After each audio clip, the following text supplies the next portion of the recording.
itu balik nih kayak ada. Nah, ini mau join kan? Buka kali kapan dekat? Join ke lu. Itu mau ganti. Buka kali mah. Buka. Ini connect kan? Nah, ini connect kan? Mau ini kan salah bisa. Oh, connect kan ya? Siapa lagi? Itu. මේක share කරනවා. හරි share කරනවා. Share කළා මේක presentation එක දාලා certificate රන් කරගන්න කියලා. එතන බලාගෙන තියෙනවා ප්‍රසන්ටේෂන් එක කියන එකනේ ෂෙයා කරන්න ඕනේ. හරි මේක ප්‍රශ්නේ දාන්න. ඒක ප්‍රසන්ටේෂන් එක දාන්න. මේ වේදනාවේ ලින්ක් එක දාන්න. ඔව්. ඒක බලන්න බෑනේ.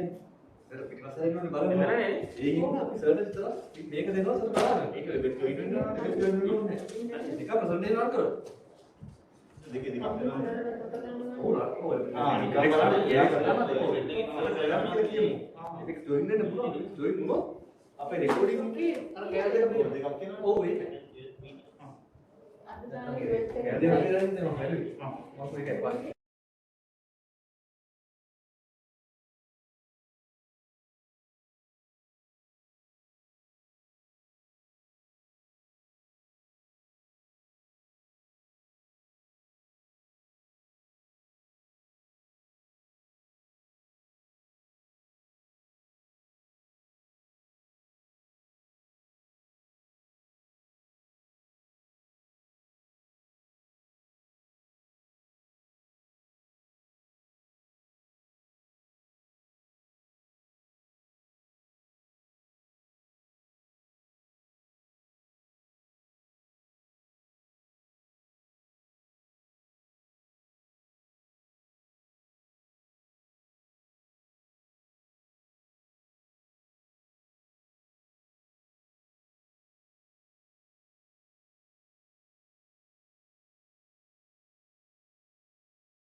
දැන් වහම අපි අපයිල එක දාන්න. කලින් ඇරියේ නෑ. ඒක අපිට කන්ෆර්ම් කරගන්න වෙනවා. මන්තුමා දැන් හිටියද? Right. Yeah.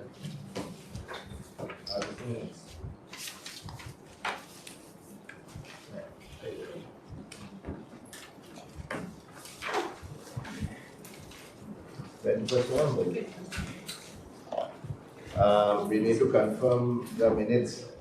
Somebody can propose.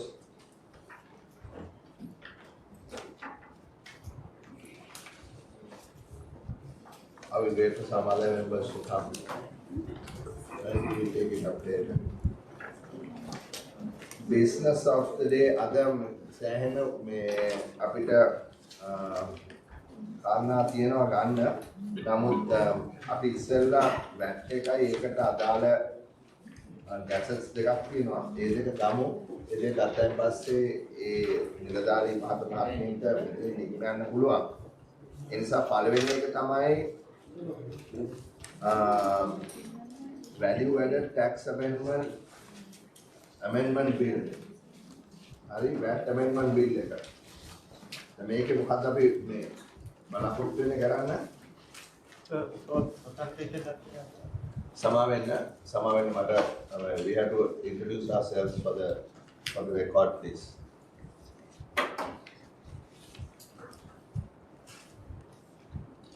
Additional Secretary, Lanka, Minister of Trade.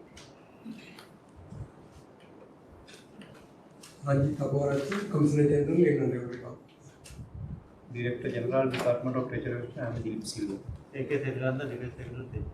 I'm Vimalendu Raja, DG Department of Trade and Investment Policy. Equally paid import and export control. Only Director, Minister of Trade.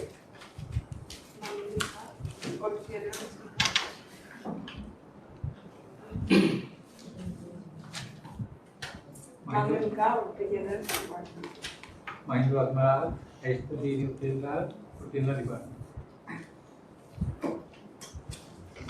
It's a payment from Mercy. International Deputy Control Import and Export Control Department.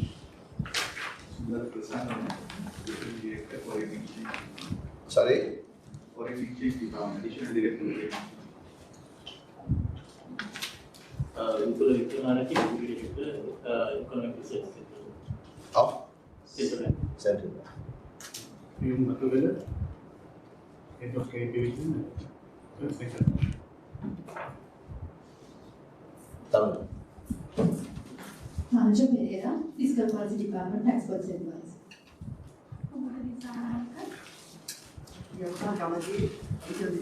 Department of Fiscal Policy.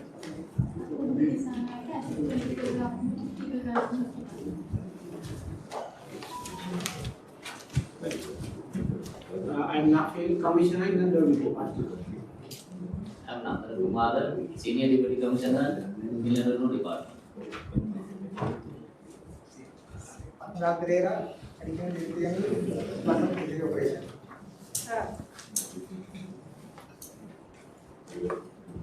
KVC Director, Department of Fiscal Policy.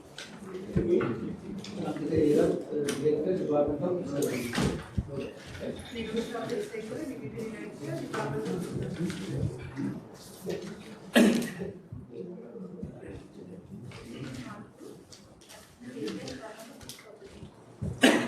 Thank you. I'm going to ask the Deputy Secretary of Treasury once again.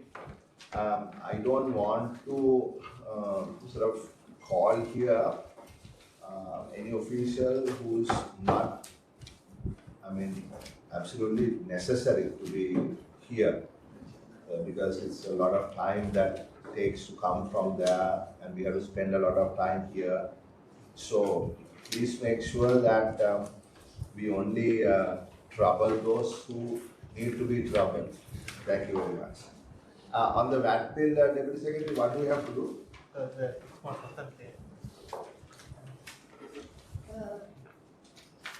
In this VAT bill, we have amended three things basically. Threshold for registration rate and the removal of exemption of condominium residential accommodation. So the threshold as at 30th September was rupees 300 million per annum, and it has been reduced to rupees 80 million per annum effective from October 1st. And the rate changes, we have effected the rate change through gazette notifications. So up to 31st May 2022, the rate was 8%, and from June 1st 2022 to 31st August 2022, it was 12%, and from September 1st onwards, it is 15%. The Act provides for these rates, which were already implemented through gazette notification.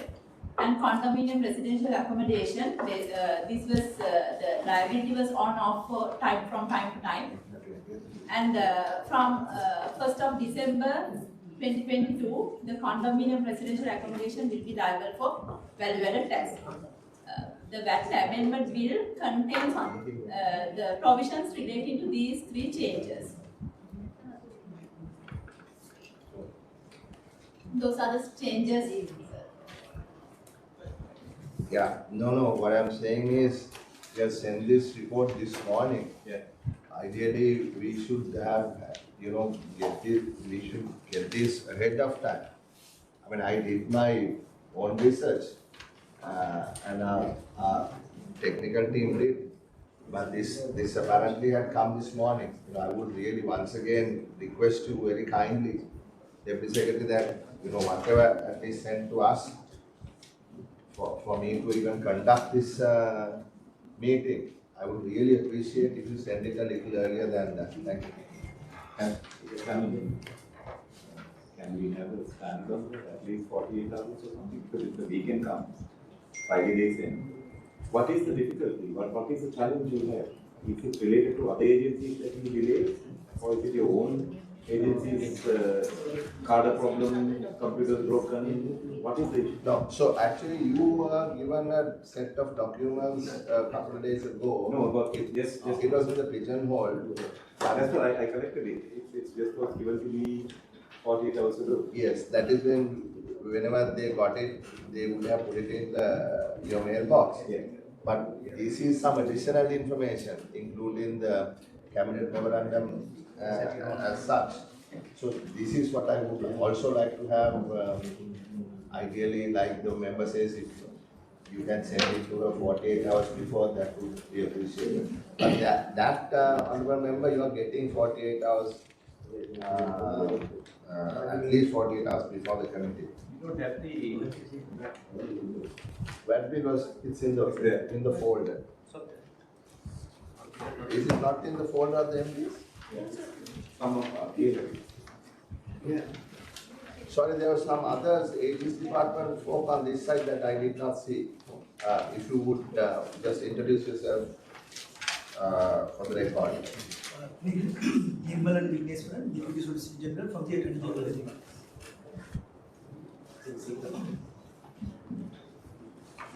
Right, so in fact, now this was done, now you say 1st of October 2022. Has it gone through? There was some litigation, no? Yes, the litigation on this removal of condominium residential accommodation, because in the bill it says it is effective from 1st of October, but we agreed with the courts to amend it with effective from 1st of December prospectively. So there are committee stage amendments to that effect, and if you take this reduction of threshold 80 million, we have marked the committee stage amendment to giving effect that if a person gets registered after this act comes into effect, he will be treated as duly complied with the law. See, now we actually, I recall very well, a month ago, we wanted you all to submit this quickly as possible, because even the previous one, going from 8 to 12, was delayed by a number of months. We only approved it in Parliament last month, but it went to effect in April. So it took 6 months or so to do it. Now this also has gone into effect, no? Yes, sir, but it is in the bill, sir. But since these things were there in the discussed in the Supreme Court as well, and So has we this, have marked an amendment. so has the committee stage amendment gone through on this? Did We Mr. have Vikesh submitted- appear in the, did you appear in the Supreme Court? I appeared in this matter. So, and you considered that it has to be prospective. We agreed that it should be So crossed. you concede in court that it must be prospective. Then why do you put it retrospectively in the bill? At the time, If nobody challenges it, you think it will go through? no, actually what happened was at the time the bill came to us, it was still prospective. Then there was some delay in presenting it to Parliament. And it was presented to Parliament after the date that had been stipulated in the bill. So at the time we said it is fine, it was still a prospective measure. What's the delay? Why is this delay? That's what the judge was not you. What is the delay in? No, what was the delay? When was it supposed to be tabled? And when was it tabled? What was the delay? I mean, the thing is, if it gets delayed so much that some law is being brought in prospectively, but goes in at retrospective, then obviously there is a problem because you can't do that. I just would like to find out where the delay was. Legal Draftsman's Department is also here, Parliament is here, Ministry of Finance is here, Attorney General's Office is here. Where was the delay? And I think we have been talking about this for a long time now. There's somehow things just don't move. මොකද්ද මේකට හේතුව? කවදද මේ Mr. Vigneswaran, when was it? Well, I think we had issued our certificate in September. It was supposed to start in October.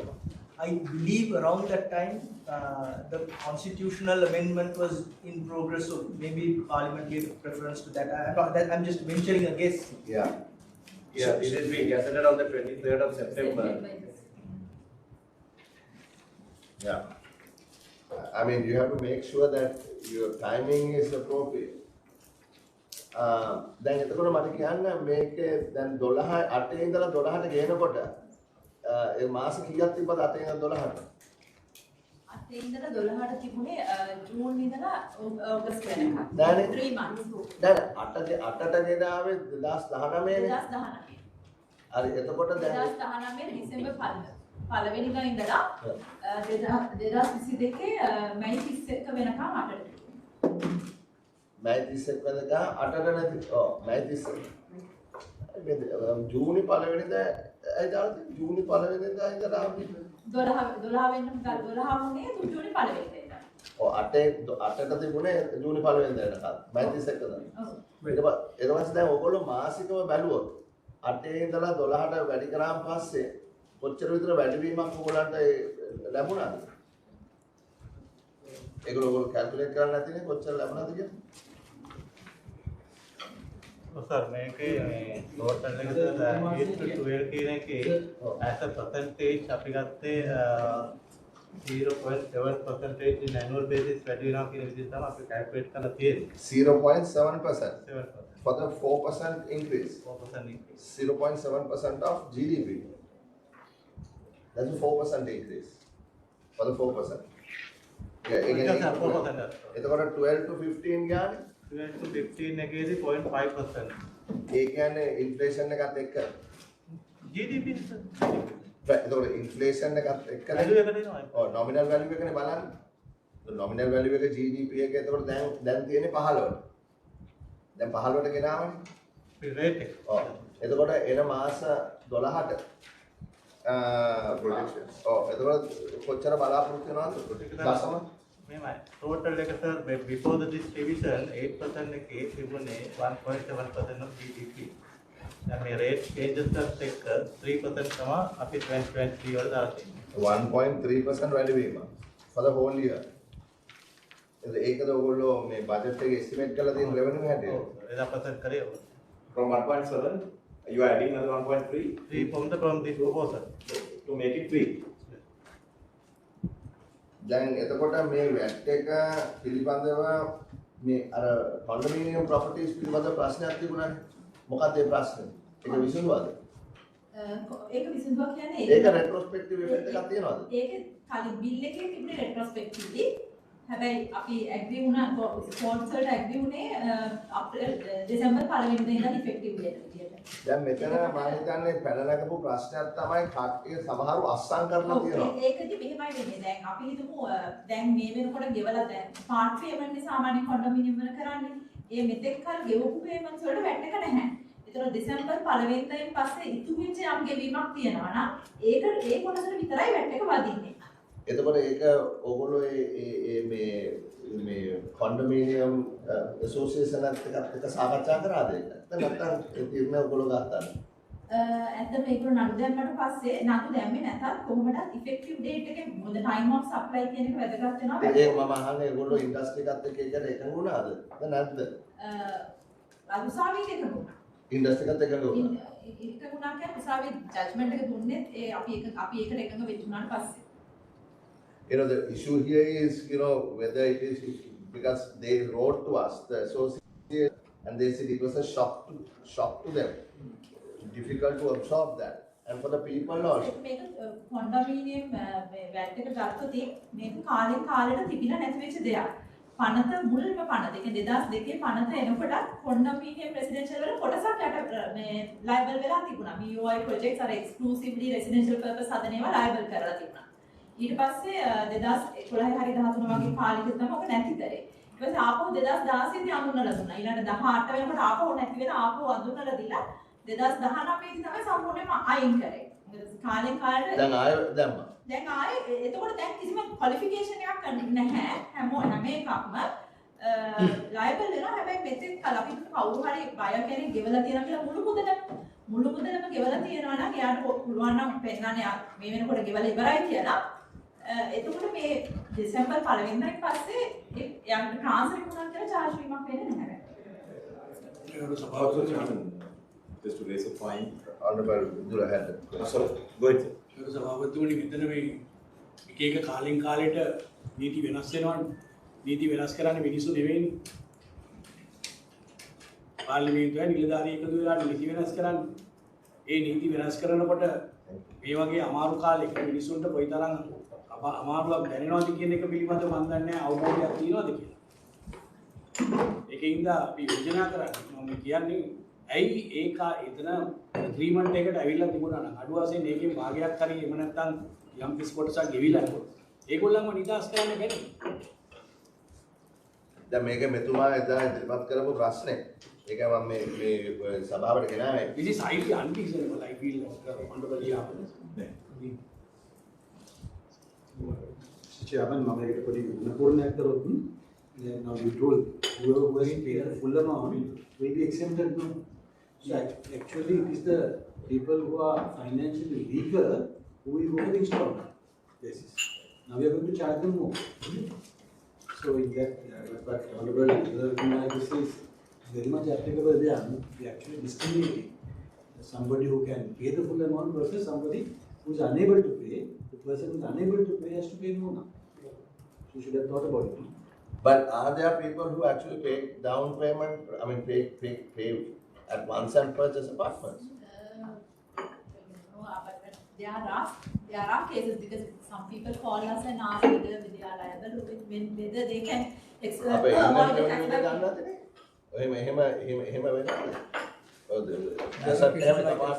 There are cases like that. People pay cash and buy apartments. No, not cash. Most they make some part payment from cash and like that. Basically, sir, this condominium thing is one of transactions. So, if it takes 3 years to construct the entire thing, then they will make the down payment prior to the commencement of construction. Then halfway through they pay some amount. Then likewise, they are not on installment basis, but maybe 20%, 30%, and once the entire thing is finished, they will pay the balance. So that depends on the agreement between them. So so it is agreement between the buyer and the bank, no? Yes. Not the bank and the not the bank, sir. Developer and the buyer. Developer. So the buyer is paying the developer, or the buyer is paying the buyer. You are referring to a model which is outside. Outside Sri Lanka, the buyer and the developer has nothing to do with each other. It's always through a bank. Yes. I talk to the bank talk to them, and then, but that is exactly what we should do in order to, but this doesn't happen here. But then, now my question was to ask you, at least when we know we have to generate cash for the state, and industry is a big industry. Now, our education ministry has to pay 26 billion rupees outstanding bills because we asked them to put up buildings. Now, when we are making changes like this, what kind of dialogue do you have with the industry? See, that's a very relevant question because, Deputy Secretary, where people make investments based on some sort of future assessment, right? What is the consistency of the policy? And these are big investments, you know, hundreds of millions of dollars, sometimes tens of millions of dollars. So in that sense, how do you, now Honorable Vithanage is trying to improve the doing business index. So now according to you, this tax changed 5 times in the scope of 3 years. So how do you improve the doing business index? Where is the confidence? I mean, can't we come to some sort of, some agreement, some understanding, right? At least for 5 years, once somebody brings in some amendment, you know, that it stays. Now today, or rather yesterday, Honorable Ali Sabri was actually speaking very highly of late Honorable Samaravi. You know, the tax changes that he brought upon, but those were changed and then re-changed again. So I'm asking us, you know, our members, can't we think of some sort of amendment to the law at some point? Right? I mean, when the 2018 law was brought, it was, the law had, the act had to be amended, no, for any changes to happen. Right? Instead of a gazette, isn't it? Now these changes are happening by changing the act or by gazette? Yeah, Mr. Chairman, you. By act. But then, so what's happening, Honorable Bodhaya, is the act itself is getting changed. Mr. Chairman, you made a very valid point. I mean, when we introduce something like this, at least that must, ideally, it should apply to a new decision. Not a decision somebody has already made, whether it's investment to construct the building or whether it is to buy a house. The person has already made the decision based on his financial capability. So if you want to, if you have to change it, why don't you introduce it for new decisions, new investments, new purchases? Then at least we can say it is not unreasonable for those who have already made the decision. And the fluctuations are not, though it's only 3% as a whole, but from 8 to 12 means about 30% changes. No, I mean, I think this has to be tackled at some point, Deputy Secretary. What the Honorable Bodhaya is saying is absolutely true. No, let us look at ourselves. We get into a loan agreement with the bank to buy a house or to build a house. Suddenly, the price has gone up halfway through. Not only the price, interest rates you can't stop. Right? Interest rates, if you are on a floating rate, I mean, if you borrowed at 12%, now it is at 35%. Then let's say you can't do anything about it. But is it fair? Is it equitable? Is that part of the social contract between the government and the citizen? I mean, why do we, now tell me, I mean, you said, okay, it is prospective as at the date that it comes to effect. That is true. But constructing a house is a process of at least 24 months. Right? It's not like going and buying a fridge. Right? Because you buy a fridge, you buy a fridge. But to build a house, it takes 24 months. So, in such situations, is this equitable? Is it fair? And more often than not, this is your biggest investment in life for many people. It's a very, very serious investment. Honorable Chairman, with your permission, can I ask these gentlemen and the ladies, have they conducted the study? What would be the after effect of this? The aftermath? Have you conducted a study of it? The impact assessment? That's right.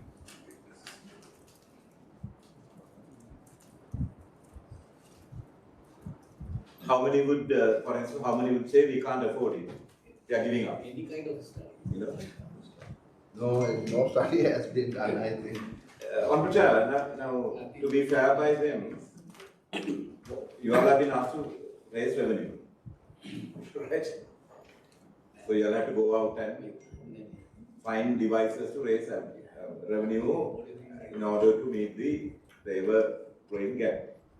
But where does that gap come? I mean, can you all tell the officials who tell you, let's say Ministry of Finance, Secretary of Finance or Minister himself tells you, yeah, I need this much.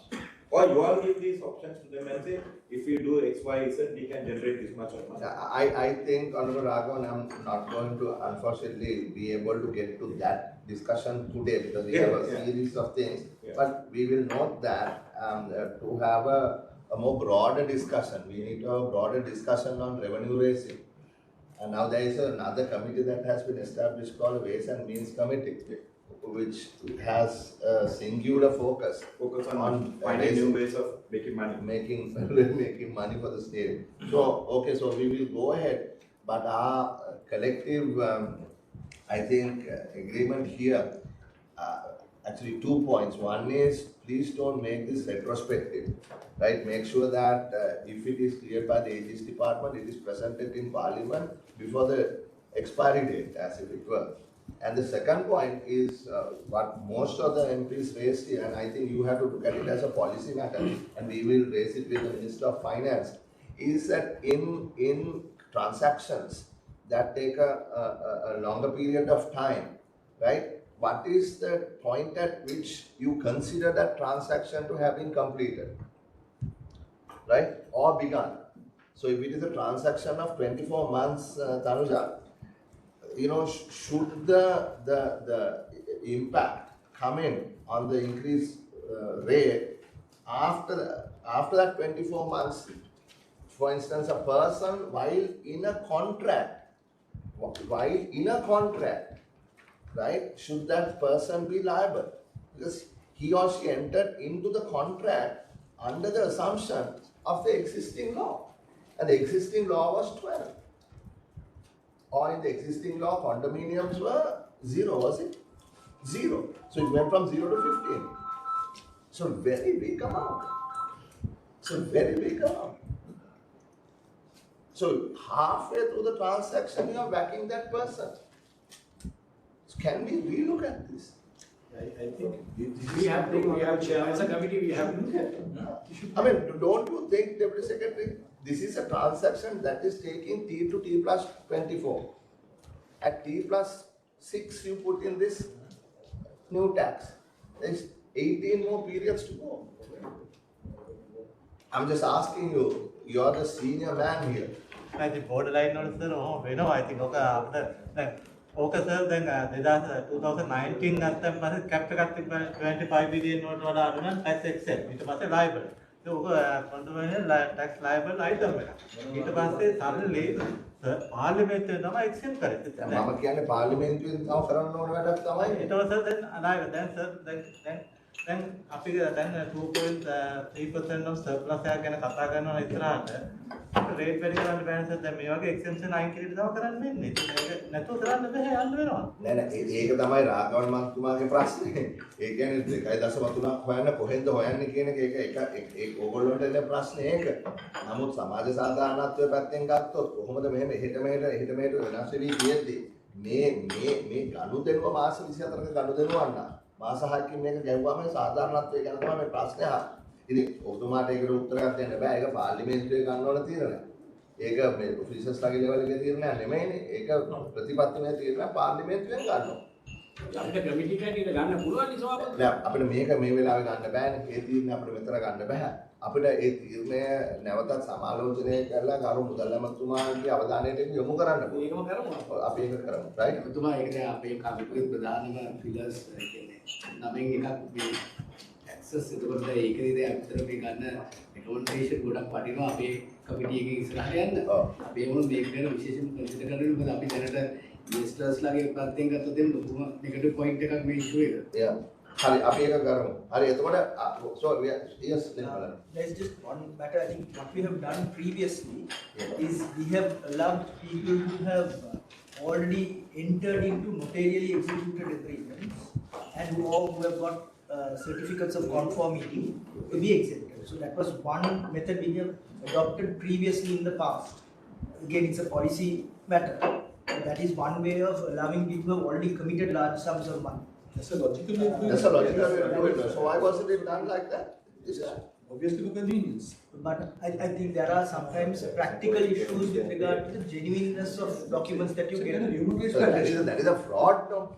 So that is a fraud. I mean, people are committing fraud. In That's another matter. 2019, when we imposed that, then whether SMP signed or the COC obtained, and there was a threshold when it has in the 25 million threshold. So all these kind of qualifications were there to make it liable. And if you remember, in 2019, when these things were exempted and rate changes in it was assured that we are not going to do. But Tanuja, you did it in 2019. Why did you do it again in 2022? The other way around. You the tax advisor then also, no? During Mangala's time. At that time, You we proposed removed the exemption. Yeah, that's right. So I think what we need to do is we will bring Honorable Madhuri Vitanage's matter also, that in support of his committee on doing ease of doing business, improving ease of doing business, we would like to have a discussion to I mean, maybe you lose a little bit of money. Let's say you lose, I don't know, 50, 60 million, or 100 million, or 200 million. Due to this exemption, the foregone revenue is estimated to be 1% of the GDP. 1%? Yeah, that is the. But then your whole VAT increase is going to be 1.3%. Due to this, or not on condominium, the entire exemption. There are different kinds of exemptions, no, Tanuja. That's a different. We are talking about exemption. Identify the prioritized, it should be made liable. Yeah, because we are talking about an exemption of an ongoing transaction. Ongoing transaction, a particular industry. We are not talking about the total policy. We are talking about this particular. Yeah, so Indira, just make sure that I will just, you better note it. So look at what the ongoing transactions are and look at what the tax expense is to the treasury. But if you don't do this, right? What is the tax expense to the treasury if you don't do this at all, and then, or if you do it as previous instances where you that's what it means, no? So that what it means is giving an exemption based on a notarized document or COC. Thank you. We go to the next one. What is the next one, please? That is /25. 2300/25. These are the rate change gazettes, sir. Now all these are incorporated in the bill. It's like this is for sanitary napkins. Yes. Second one is for the sanitary napkin. Now here, what now this has been sought after. I will share if you excuse me. Yes. Politics before business. So I mentioned කල්ගිය මේක කරන්න. මේ sanitary napkin වලට duty එක අඩු කරන්න කියලා ලොකු සමාජයේ ලොකු මේ ඉල්ලීමක් තිබ්බනේ election slogans. නෑ මම කියන්නේ ඡන්දේ නෙමෙයි ඊට කලින් schools වලින් ඒවත්. So earlier I think you were aware that during Mangala's period we removed the cess from first time. Then the other local industry, it is almost feeding around more than 70% of the market. Then imported items are some sort of a niche market item which is not normally available. So then subsequently after President came as a finance minister, we first removed the custom duty. Then again the price is moving up around 330 rupees and above normal general pack is around 330 rupees. So then it was reconsidered again. Now then we call a meeting with the stakeholders and everything. They also explained their cost because most of the raw material, almost 80% is imported material. Only 20% value additions are locally. There are 3 local and 1 importing party. Again, the importing party is higher. They are targeting his, air hostess and those people. So at that point only, it was decided to take all, and there's an agreement to bring down around 60 rupees per pack downwards. So 330 rupees the 50 rupees will be reduced. And the major players, ICL Limited, they are around 70% of the market they are having, and they agreed to provide the special pack for the students population that is about 108 rupees. And they also agreed to bring down another 10 or 15 rupees to that one because it is already they subsidized. So that is that to contribute the government side only, this all taxes removed from the back to even the parliament is removed. So if you ask why delay, earlier it was the local industry concern. So now what we facilitate them, we allow around 5 raw material under the duty exemption to cover this cost that they are incurring now. So now, can you confirm that the prices have actually come down by 50-60 rupees? So there are two things. One, now most of the time they release around 3 months in the markets. 3 months stock will be available in the retail sales. So then if they recall that one, then around 70 in the one company need to be refunded in the VAT around 75 million rupees. So then I think we refer to Harsha also to whether it can be done. But still they are doing, especially those packages. But whatever they, from the date onwards, what they are producing, it will be reduced by 6 rupees each. It's a funny thing because on the consumer side, you don't consider that. No, it was because that's why in the company, the major player, they agreed to one company. So now let me ask a more general question. Now, there was this big issue, right? Period poverty, young women unable to go to school. We have been talking about this. Now, has this actually, now everything we do is to find solutions to social problems or rather to develop this nation.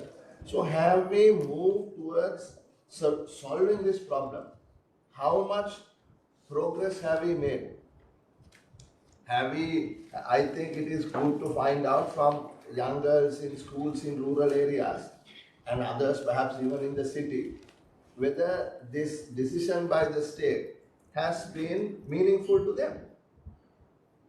Ultimately, that is what we are here to do. So again, there is no independent study, but as per the company, what they have to do analysis, because that's why they went with the 185. But even they have established some like a dispenser in the schools. But generally, what they found that when you go to the rural area, the usage they have some sort of cultural bound also. Now they say by this education ministry also working together and the UNICEF also working together. Yeah. So they are reaching out to children now and it become a healthy culture. See very good. Now what we can do as a Committee on Public Finance is to do some sort of survey, right? Internally, Parliament, and we can speak to people. We can try to go out and find out, right, whether this is in the right direction. How much do they think that they have benefited from this? What else do they think this can be done? So you can have segments, school going young women, others, etc. You can think about it, but do a small brief of what you want to do. You know what the problem is, and give it to us. The committee will consider. Is that okay, Honorable Minister? Yes. Right. So we will go to the next one. Which is the next one? That's all under that. What's the next one? So can others go? We come to the casino. Finance Act. Let's do that. What is the Finance Act? Which one is that? There's one regulation, sir. Which one is that? What is the number? Number is 12. 229236. 229236. Okay, yes, go ahead. Yeah, that was introduced to facilitate sale of fuel to the onshore companies by a bunkering service company which has been established under the hub regulations. So normally in the hub regulation we have two sections, one for import, minor processing and re-export, other one is import and re-export. Yeah. Right, no, without any processing. So for the companies which are import, minor processing and supply, we have provided any goods which is called more than 60% import dependent can supply to the local market. But this company, the particular other bunkering company, they are not processing. So they have just import and re-export. They don't have the permission to put into the local market, onshore company. So due to this world shortage in the country, but there were requests from the companies as well as the users in like port and certain project, government approved projects getting delayed because of the sufficient fuel they couldn't get it. So then we amended that particular provision to allow the company which is purely doing a on-the-port trade to supply to the local companies, onshore companies, subject to license and payment of tax for a period of limited period that is ending in December 2023, only for a limited period. Why 23? Is the problem still acute? No, now it still now it is put up and subsequently there was the three things. Now every importer who is in onshore, they have to get a license from the Ministry of Energy. So then Minister earlier said to proceed, but subsequently Ministry decided to no need to give, that they can manage with the CPC. So now that though the regulation is there, there is not no effect. No effect. No. Okay, what else? Is there it? That's all. Then what about these other things? About the DAL and all that? That is import. Open account? That's not with you all, no? Import. හරි එමනම් ඒ subject එක අපි එතනින් නවත් ඉවරයි. ඒකට අදාළ පුදුලන්ට මෙතනින් ඉක්මනට හැකියාවක් තියෙනවා. අනිත් කට්ටිය අවශ්‍ය කට්ටිය මේ නවතිලා ඉන්න. ඊළඟ එක මොකක්ද? Import and Export Control Act. Four gases.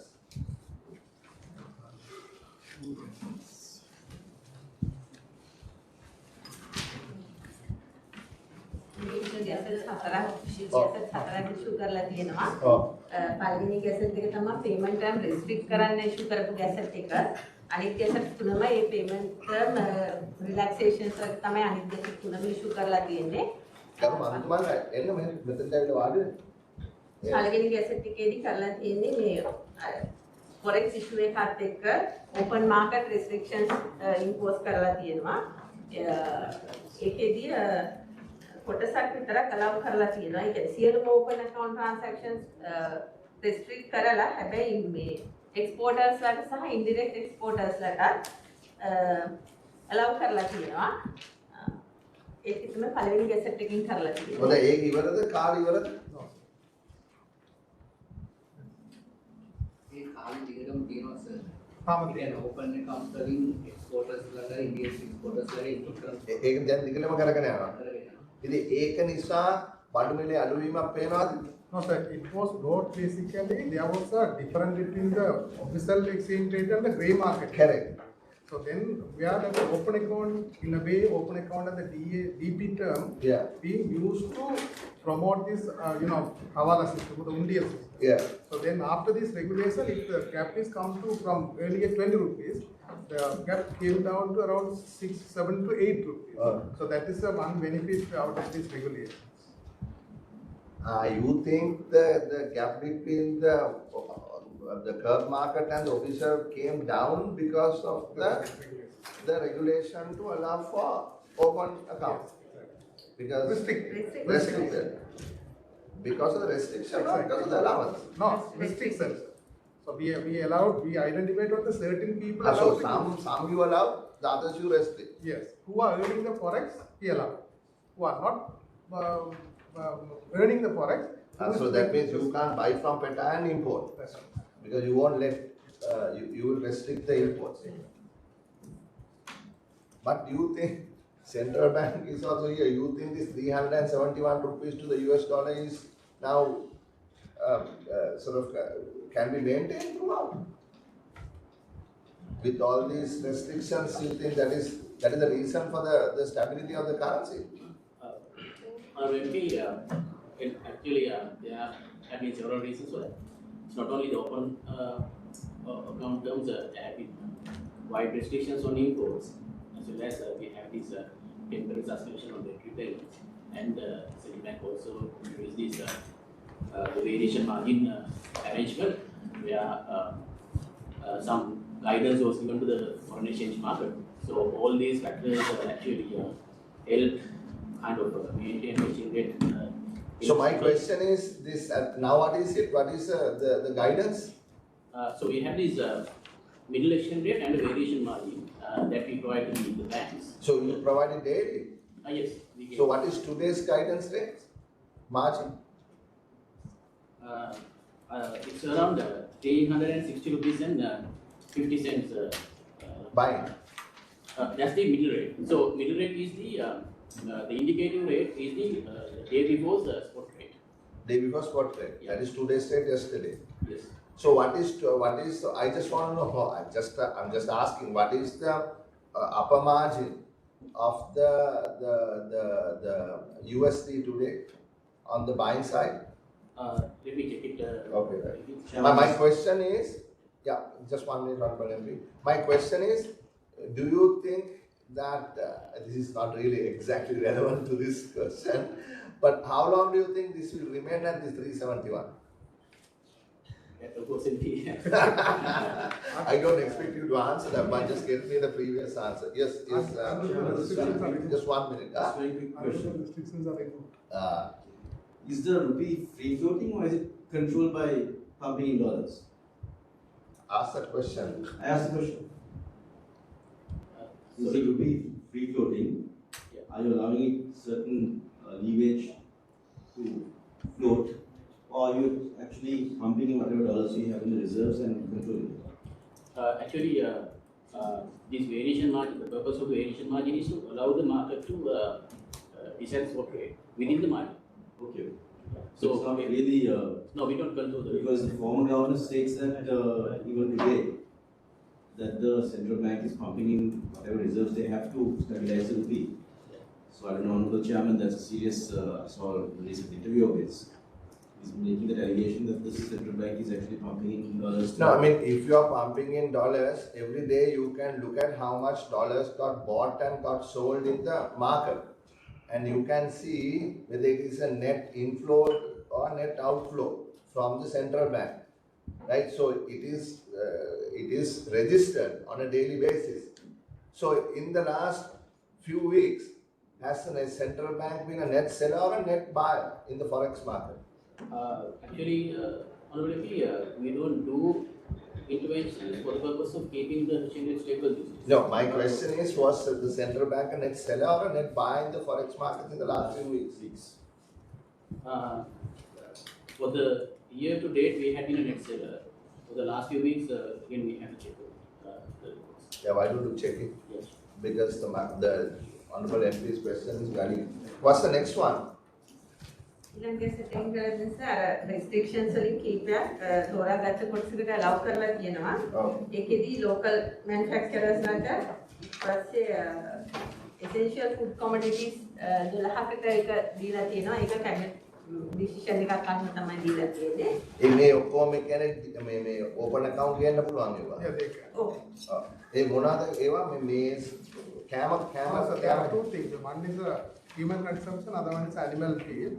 So animal feed, soybean, maize and the broken rice. මේ කුකුල් මාස් කුකුල් කෑමනේ? Yes, ඒගොල්ලෝ. දැන් මේ කුකුල් කෑම වල දැන් ඔය open account එකෙන් ගේන්න පුළුවන් නිසා කුකුල් කෑම වල පල්ලෙහාට වෙලා තියෙනවා. But they find difficult to source the dollars because they are not forex earning entities, so they have to go to the market. So sometimes they get the delay, so it's not coming as we expected.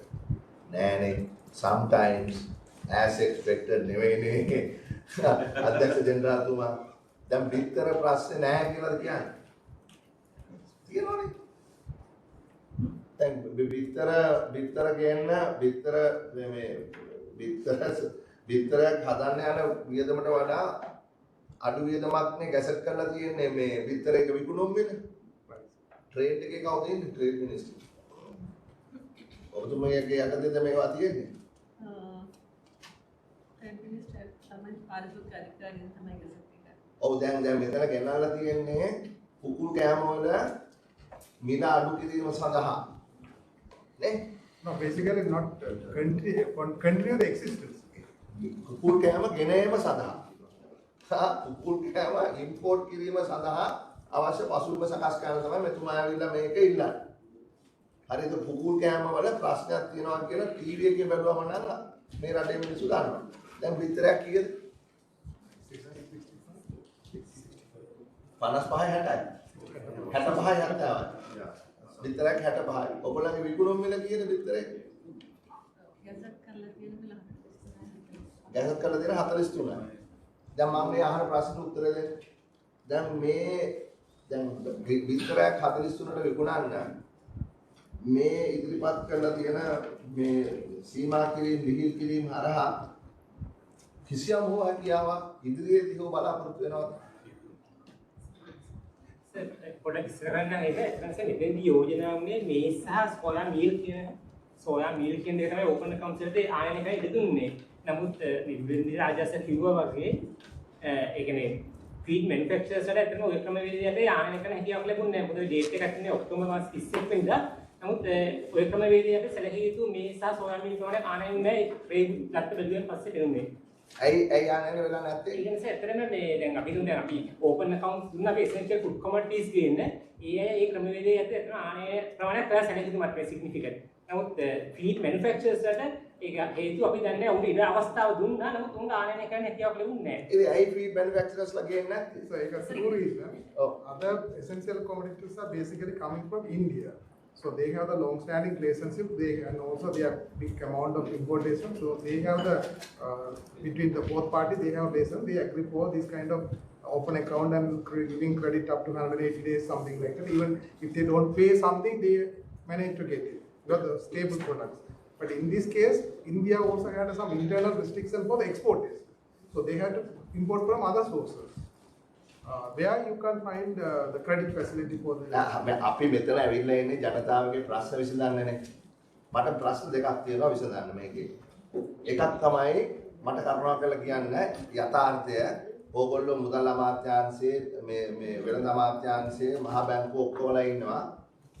රුපියල් 40 වලට විතරක් විකුණන්න පුළුවන්ද කියන්නේ?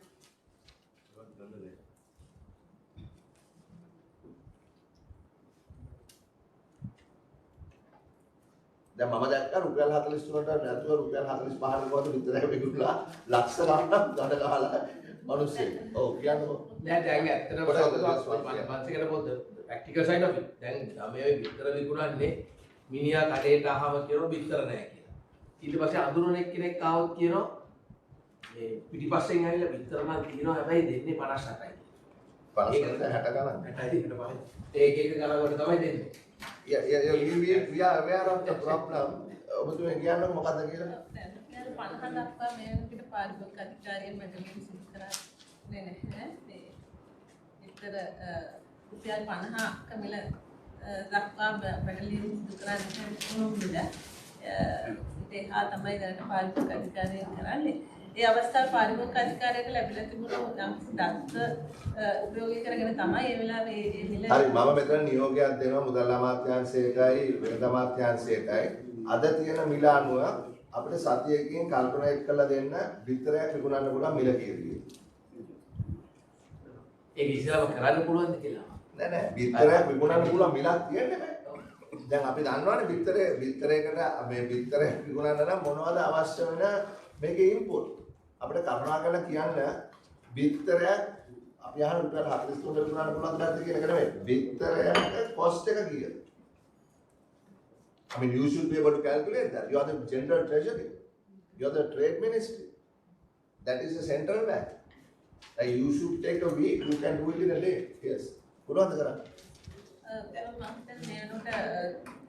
livestock department එකෙනුත් යම් නිර්දේශය ලබා දීලා තියෙනවා. ඒ වන විට නිම්පත් දෙපාර්තමේන්තුවෙන් අර යම් අධිකරණ කටයුත්තක් තියෙනවා මේ සම්බන්ධයෙන් එතෙන්දී අපිට ඒව අදාළ නැහැ. අපිට මේ කමිටුවේ ඊළඟ කමිටුව හම්බ වෙනකොට අපිට ඕන. ඒ කියන්නේ එළියට දාන්න නෙමෙයි. නෑ එළියට දාන්න කියන්නේ අපිට අවශ්‍ය වෙනවා දැනගන්න අවශ්‍යම විතරක් විකුණන්න. දැන් මේ සංශෝධන කරලා විතර මේස් වලට අතර වැඩි කරන්න ඕනේ මෙච්චර අඩු කරන්න ඕනේ කියලා වැඩක් නැහැ. අවසානයේදී විතරයක මිල කීයද කියන එක අපිට දැනගන්න ඕනේ. විතරයක් විකුණන්න පුළුවන් මිල සාධාරණ මිල කීයද? What the cost of an egg? We would like that Indira, we would like Satya අවශ්‍යමද ඒකද? Satya? Right. In 1 week we want to get that. What else is there in this? ඒක තමයි සිද්ධ හරි. එතන තව නැත්නම් මේකේ. Other ones are now there's a advance payment. Normally existing regulation is you can make an advance payment in forex basis only up to 50,000. I saw that. That's okay. You are taking it to 250,000 now. Only for the fertilization. Yeah, that's fine. එතකොට එච්චරයි නේ ඒකේ.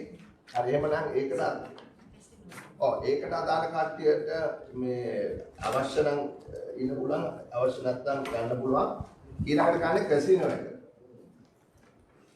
මම ගන්න අන්තිමට අපි මේ document එකක් මේ දැන් වර්කින් පේපර් එකක් ඉවර තිබ්බා චන්දි මන්දිතුමා. දැන් මේ කැසිනෝ එකත් එක්ක මොකද කරන්න හදන්නේ? Casino gazette දෙකක් තියෙනවා සර්. ඔව්. 2010 Casino Business Regulation Act එක ආවට ඒක යටතේ අවශ්‍ය regulations දාලා තිබුණේ නැහැ. නමුත් casino licensing වලටයි casino designated area කරන්නයි අවශ්‍ය.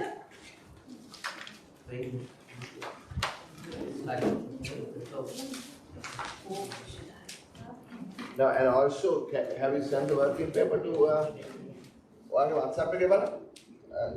WhatsApp. Up in corporate WhatsApp group. Sorry, go ahead.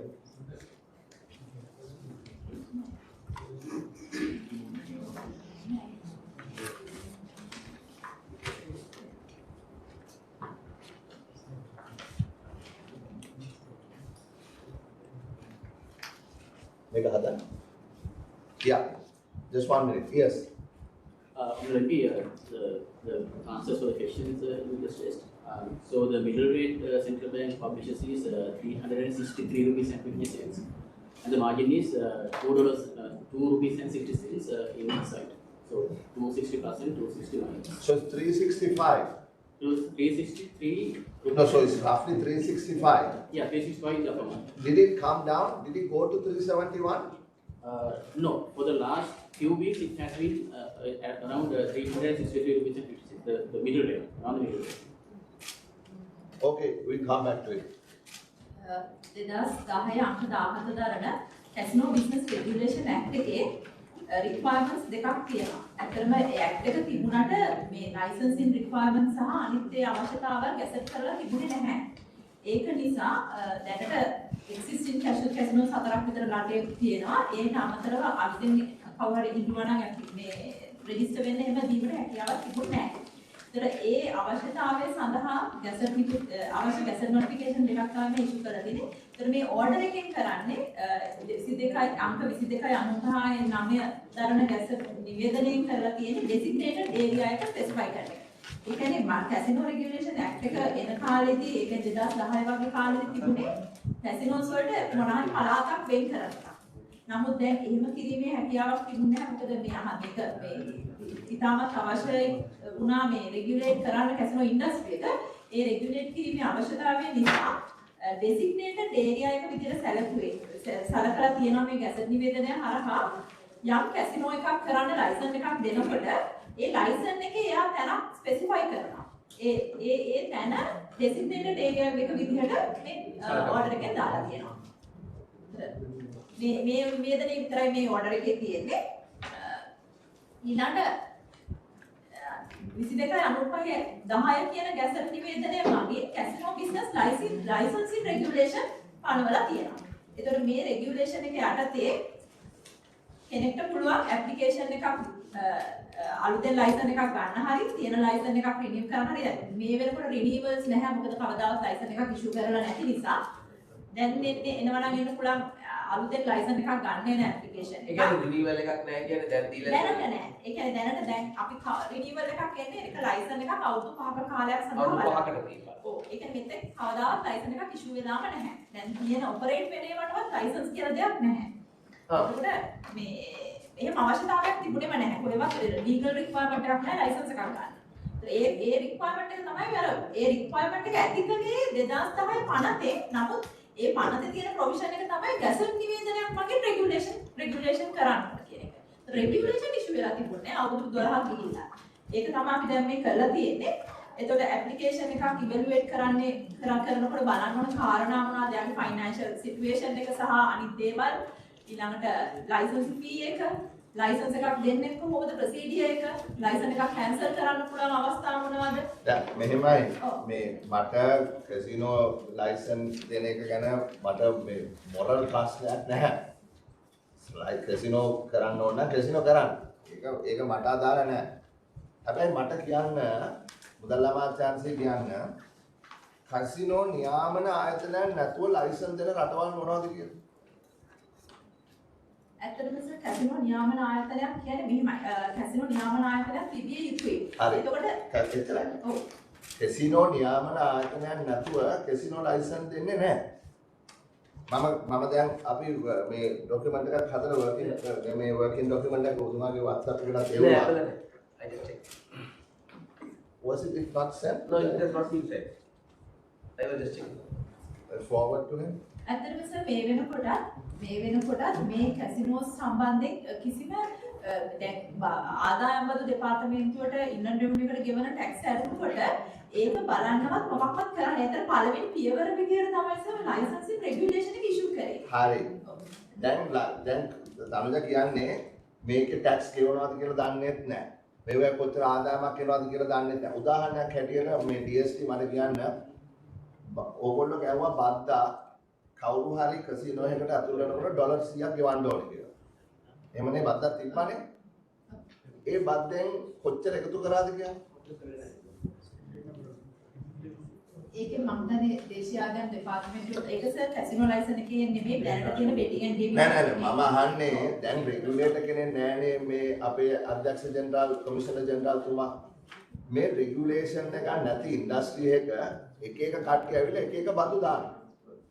මුදල් ඇමතිලා ඇවිල්ලා කියනවා මෙන්න රුපියල් ඩොලර් 100ක් ගෙවන්න මගේ ප්‍රශ්නේ හරිම සරලයි. මේ ඩොලර් 100 බද්දෙන් ඩොලර් කීයක් එකතු කරගත්තද? ආණ්ඩුවට එකතු වුණා. ආණ්ඩුවට එකතු වුණා. සභාපතිතුමා පොඩක් ඉන්න කමිෂනර් ජෙනරල් යා. ඒක මේ කරු සභාපතිතුමා ඒක ඇත්තටම මේ ක්‍රියාත්මක වුණේ නැහැ ඒක. ඊට පස්සේ හිතන්නේ ක්‍රියාත්මක වුණේ නැහැ කියන්නේ ඩොලර් 100 ගන්න එක කරන එක එතන රෙගියුලේට් කරන්න පුළුවන් විදිහක් තිබුණේ නැහැ ඒක. ඒතර ඩොලර් 100 ගත්තේ නැහැ ඇතුළේ. නෑ ඒක ක්‍රියාත්මක නෑ ඒගොල්ලෝ කතා කරනද කියලා අපි දන්නේ නැහැ. ඕගොල්ලන්ට ආණ්ඩුවට ආවේ නැහැ. ඔව්. ඒගොල්ලෝ ගත්තද? ඒගොල්ලෝ ගත්තේ ඒක විකල්ප කරලා අරන් නැතුව ඒක ගොඩක් වෙනවා. අපි දන්නේ නැහැ. මම දන්නේ නැහැ. ඒකට හේතුව මුදල් අමාත්‍යාංශයේ නිලධාරියෝ කියලා කැසිනෝ ඇතුළේ බලන් ඉන්නේ නැහනේ. දන්නවද නැද්ද කියලා? ඒක තමයි. අපිට ඒක කියලා බලන් ඉන්න බෑ. මුදල් අමාත්‍යාංශයේ දැන් රෙගුලේට් කරන්න යනවා නම් මුදල් ඇමති. එතකොට මේකට CCTV කැමරා හයි කරලා මුදල් ඇමතිගේ කාමරේ හරි කොහේ හරි මේක හයි කරලා තියනවද? එහෙමයි තමයි ඒක මම අහන්නේ. මුදල් ඇමතිගේ රෙගියුලේෂන් අනුව කියන්නේ උතන ඕකේ අනිත් ඔතොරයිස් ඔෆිසර් කෙනෙක්. කවුද ඔතොරයිස් ඔෆිසර්? කමිෂනර් ජෙනරල් ඉන්ලන්ඩ් රෙවිනියු ගාවට දාලා තියෙනවා. දැන් කමිෂනර් ජෙනරල් ඉන්ලන්ඩ් රෙවිනියු දැන් ඔබතුමාවට පත් කරලා තියෙනවා. දැන් ඔබතුමා මලින් කියන්නේ අලුතෙන් ලයිසන්සින් ඉෂු කරන්න අපි පත් කරලා තියෙන අලුත් මේ අවිද්‍යාත්මක නොටිෆිකේෂන් එක අනුව එතනින් එහාට මම හිතන්නේ ඔය මේ කැසිනෝ එන්ට්‍රන්ස් ෆී ටැක්ස් එක අලුතෙන් රෙගියුලේෂන් හදා යනවා. ඒක මම හිතන්නේ දන්න විදිහට මෙල්ල මත හදන එක. ඉතින් දන්න විදිහට හදා ගන්නවා නම් කමිෂනර් ජෙනරල් තුමා පවතාවතා දාන්න නෙවෙයි. මේක කවද ඉඳන්ද වැලිඩ්? රෙගියුලේෂන් එක වැලිඩ් වෙනවා සැප්තැම්බර් 1 වෙනිදා ඉඳලා. අද කවදද? නවම්බර් 20. රෙගියුලේෂන් හදලාද? රෙගියුලේෂන් හදලා තියෙන්නේ මේ ගැසට් එකේ තමයි රෙගියුලේෂන්ස් ටික තියෙන්නේ. හරි. දැන් මේ කමිෂනර් ජෙනරල් දන්නවද කොහොමද කියලා මේවා එකතු කරන්නේ? මේකෙදී ලයිසන්ස් ෆී එක විතරයි තියෙන්නේ මේක එකතු කිරීමක් විදිහට. අනිත් ඒවාට උපදෙස් ඔක්කොම මේ රෙගියුලේෂන් එකේ තියෙනවා. එතකොට මොකක්ද එකතු කරන්න කියලා දැන් කමිෂනර් ජෙනරල්ට කියලා තියෙන්නේ? මිලියන් 500ද මිලියන් 100ද? මිලියන් 500යි මේ ලයිසන්ස් ෆී එක. මිලියන් 500 අවුරුදු 5කටනේ. අවුරුද්දකට මිලියන් 100යි. දැන් මිලියන් 100 ලංකාවේ කැසිනෝ කීයක් තියෙනවද? මේ ප්‍රොවිෂන් එකේ තියෙන නෑ පොඩක් එන්නකොත් අනුජ. දැන් ලයිසන් තියෙන කැසිනෝ එකක්වත් නෑනේ. ලයිසන් නැති කැසිනෝ කීයක් තියෙනවද? හතරක්. මොනවද ඒ හතර?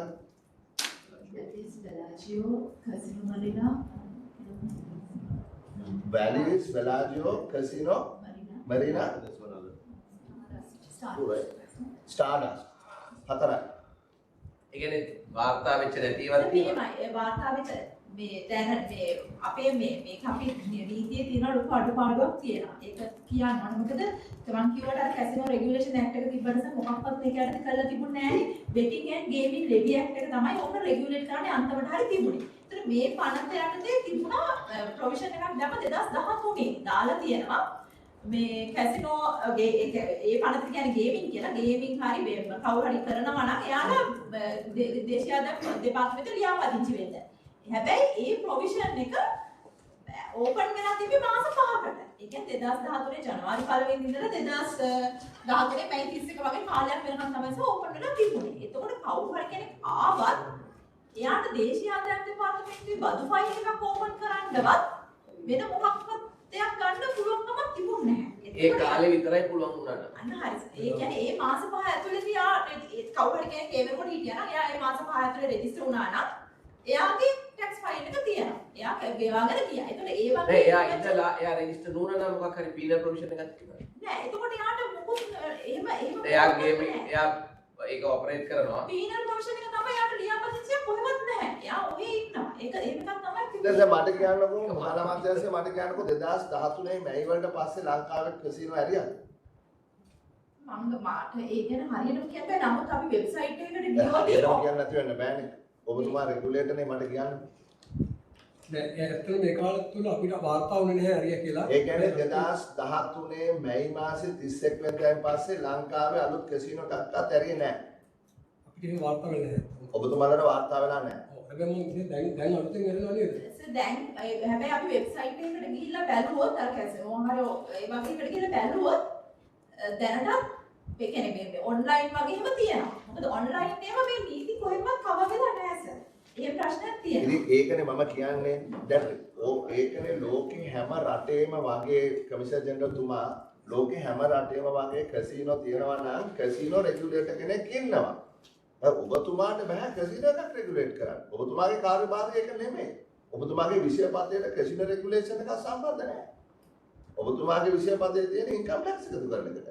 කැසිනෝ රෙගුලේට් කරන්න වෙනම කැසිනෝ රෙගුලේටර්ස්ලා ඉන්නවා. සිංගප්පූරු කැසිනෝ රෙගුලේටර් කෙනෙක් ඉන්නවනේ තරුණ දන්නවා. කැසිනෝ රෙගුලේෂන් එකේ පොතේ මෙන්න මෙතන මේගොල්ලෝ 2022 දී සම්මත කරා ලොකු 50ක් පිට 500 ගානක් විතර තියෙන ලොකු එකක්. ඇත්තටම අපි ඒවත් ස්ටඩි කරා. නමුත් අපිට දැන් මේ අපේ කිසිම දෙයක් දැන් ඉන්න අයට මොකක්වත්ම නැහැ. පළවෙනියට ඔය ලයිසන්සින් පළවෙනි පියවරක් විදිහට තමයි ඔක පටන් ගත්තේ. නෑ මෙහෙමනේ දැන් හරි කතාවන්නේ කියන්නේ. ඒ කියන්නේ 2013 මැයි මාසයෙන් පස්සේ කැසිනෝ ඇරියා නම් දැන් අපි දන්න විදිහට කැසිනෝ ඇරලා නැහැ. ඇරලා තියෙනවද දන්නේ නැහැ. මොරෙන් කරගෙන යනවද කියලා අපි දන්නේ නැහැ. හැබැයි කිසිම හැකියාවක් නැහැ ඒගොල්ලන්ට කිසිම පන්දක් ගෙවන්න. දැන් ඔය ඉන්න කට්ටිය ටික ඇත්තට රෙජිස්ටර් වුණාද ඒ ඕපනින් එකේ? ඔව් ඒ රෙජිස්ටර් වෙච්ච හතර දෙනා තමයි එක්සිස්ටිං ඔපරේටර්ස්ලා විදිහට දැනට සලකන කට්ටිය. දැන් මට කැසිනෝ නම් 4ක් කිව්වනේ. කාට හරි හොයලා කියන්න පුළුවන්ද මේ කට්ටිය රෙජිස්ටර් වෙලාද කියලා? මේ 4 දෙනාම රෙජිස්ටර් වෙලාද කියලා? ඔව් ඒ හතර රෙජිස්ටර් තියෙනවා. ඒ හතර රෙජිස්ටර් හතරක් තියෙනවා. දැන් ඒ හතර එහෙමනම් ඇයි ඩොලර් 100 බද්ද ගෙව්වේ නැත්තේ? නෑ ඇත්තට මේකට මේ නීතිමය පදනමත් එක්ක අපිට ආවෙලා ඊට පස්සේ තව එකක් සම ඊට පස්සේ තව බජට් ප්‍රොපෝසල් එකකින් ආව එක හැබැයි ඒක මේ ඇක්ට් එකට ආවේ නෑ. මේ ඒක 50 හවුස් කරලා 50 කරලා ආවා. ඒකත් අතේ ඒක ගෙව්වද?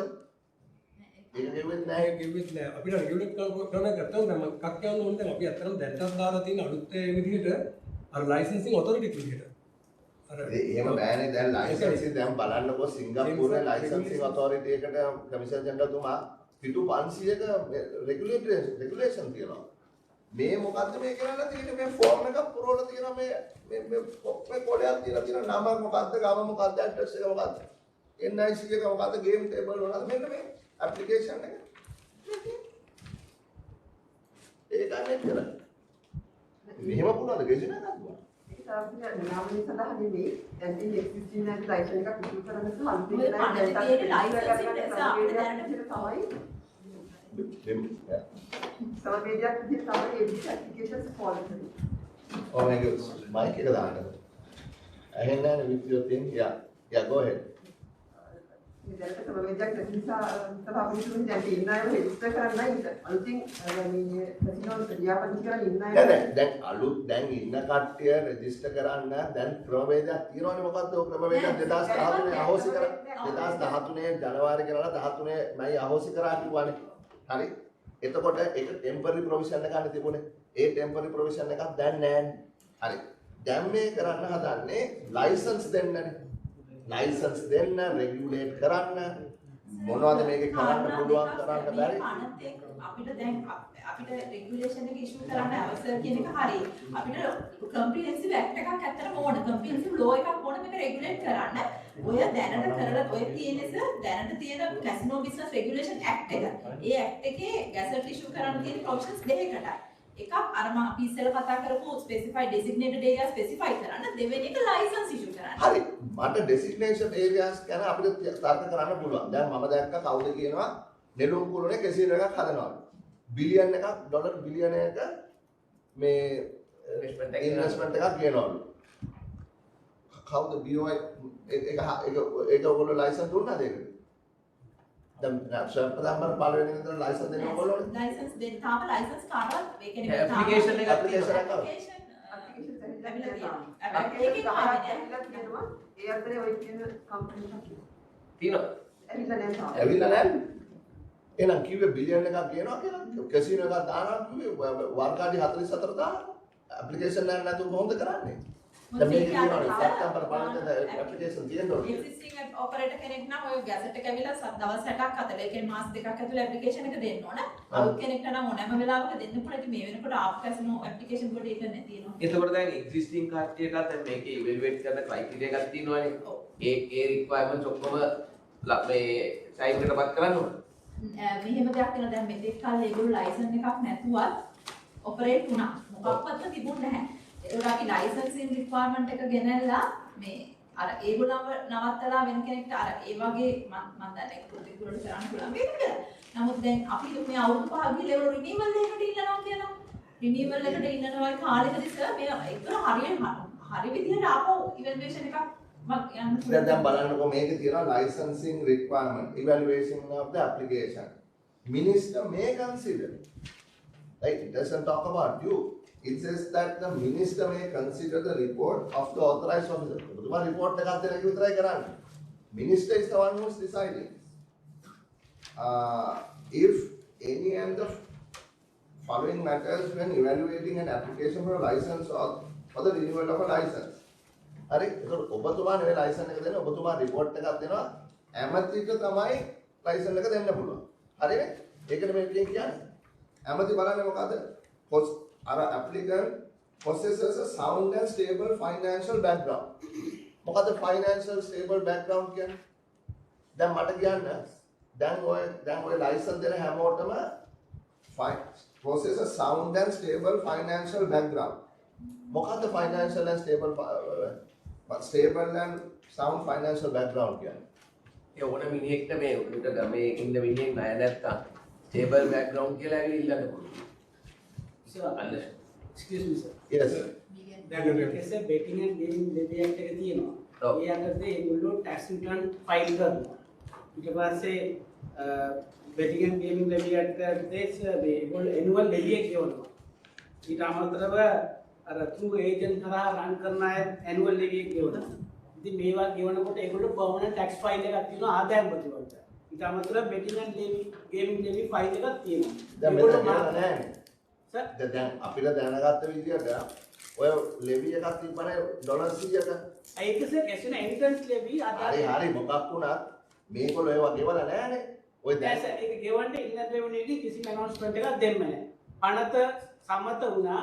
ඊට පස්සේ 2015 නැවත ඒක විත්ඩ්‍රෝ කරන්න ප්‍රොපෝසල් එකක් මිනිස්ට්‍රියෙන් යෝජනා කරා බිල් හැටියට ආව නමුත් විස්තුනේ නැහැ. ඒ හින්දා එතන පොඩි පොලිසි ක්ලේම් එකක් තිබුණා. පොඩක් කමිෂනර් ජනරල් ඉංග්‍රීසි රෙවෙනියු කියන්නේ මෙතුමා කියනවා ඉන්දියන් රෙවෙනියු එකෙන් කිසිම දැනුම් දීමක් දුන්නේ නැහැ කියලා මේ ඩොලර් 100 ගෙවන්න කියලා. ඒක පාස් වෙලා තියෙන්නේ. ලෝයටක් තියෙන්නේ. ඇත්තට මේක මේ මම හිතන්නේ මේ වෙලාවේ මිනිස්සුත් එක්ක කන්සල්ට් කරපු වෙලාව පරණ දෙයක් ඇත්තට මට දුරුදම කඩුවේ ඔක්කොම සම්බන්ධයෙන් දැන් කතා කරන්න ජස් 15 කේසයක් නිසා මේමයි කමිෂන් දෙන්න. මේක ලොකු දෙයක් නේ අපෙන් ඉල්ලන්නේ.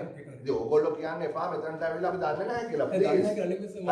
මෙතනට ඕගොල්ලෝ ඇවිල්ලා කියන්නේ ලංකාවේ කැසිනෝ මේ කරන්න ලයිසන්ස් දෙන්න අප්‍රූවල් නෙමෙයි ඉල්ලන්නේ.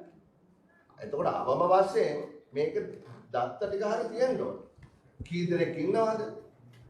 මොනවද මේගොල්ලෝ ගෙවලා තියෙන ටැක්ස්? මොනවද මේගොල්ලෝ ගෙවලා නැති ටැක්ස්? මේ මොනවද මේගොල්ලෝ පහ හැරලා තියෙන්නේ? මේගොල්ලන්ගේ ෆයිනෑන්ෂල් ස්ටෑන්ඩින් එක මොකක්ද? තව කවුද මේ දැන් අපි දැන් පත්තරවල තියෙනවා මේ ලෝටස් මොකක්ද ඒකේ දානවා කියලා. හරි බිලියන් එකක් ගෙවනවා කියලා. ඒ කට්ටියගේ ෆයිනෑන්ෂල් බෑග්ග්‍රවුන්ඩ් එක මොකක්ද? ඒගොල්ලෝ රිසෝසස් මොනවද? අපිට එහෙම නොකර නියෝජ්‍ය ලේකම්තුමා ඔබතුමා බලාපොරොත්තු වෙනවද අපි මේවා ඔක්කොම හා කියලා හා හොඳයි එහෙමනම් කරගෙන යන්න කියන්නේ. පුළුවන් අපිට කරන්න. දැන් අපි දැනගන්න ඕනේ නේ මේවා. දැන් අනිත් එක මට ලේකම්තුමා කියන්න මම කියන්න. දැන් ඕගොල්ලෝ කැසිනෝ වලට ටැක්ස් එකක් ගැහුවා. මොකක්ද කාලා දෙන ටැක්ස් එක? දැන් ඩොලර් 100 ටැක්ස් එක ගෙවන්නේ නැහැ කිව්වනේ. මිලියන් 100 ටැක්ස් එකක් ගැහුවානේ දැන් අවුරුද්දකට. නේ? මිලියන් 100ද? මිලියන් 200ක් දැනට තියෙනවා. ඔව් දැන් මිලියන් 100ක් කරලා අඩු කරාද? නෑ නෑ සර් මේක license fee එක විතරයි. No, license fee, Tanuja, is 100 million a year, no? Now, no, sir, it's a one-off tax, 500 million. Correct. 500 million for 5 years is 100 million for 1 year, no? Yeah, even if we have to pay it once. No, let's look at 1 year. Right? For 1 year, it is 100 million. You can go up to 20 years according to this. If you pay 20 million, you get a license for 20 million. That's what you're saying. Isn't it? No, gentlemen at the back. Yeah. Sir. Yeah. So if you work on an annual basis, because taxes are collected annually, no? But this tax is paid at once for 500. Correct. So if you pay it this year, you won't pay it next year, no? No. So correct. So let us apportion the tax of 5 years. Right? Accounting principle, normal accounting standards, right? So it's 100 million a year. Okay. What else are the taxes? income tax Income tax. 40%. 40%. Profit. Okay. How much income tax did the existing people pay last year?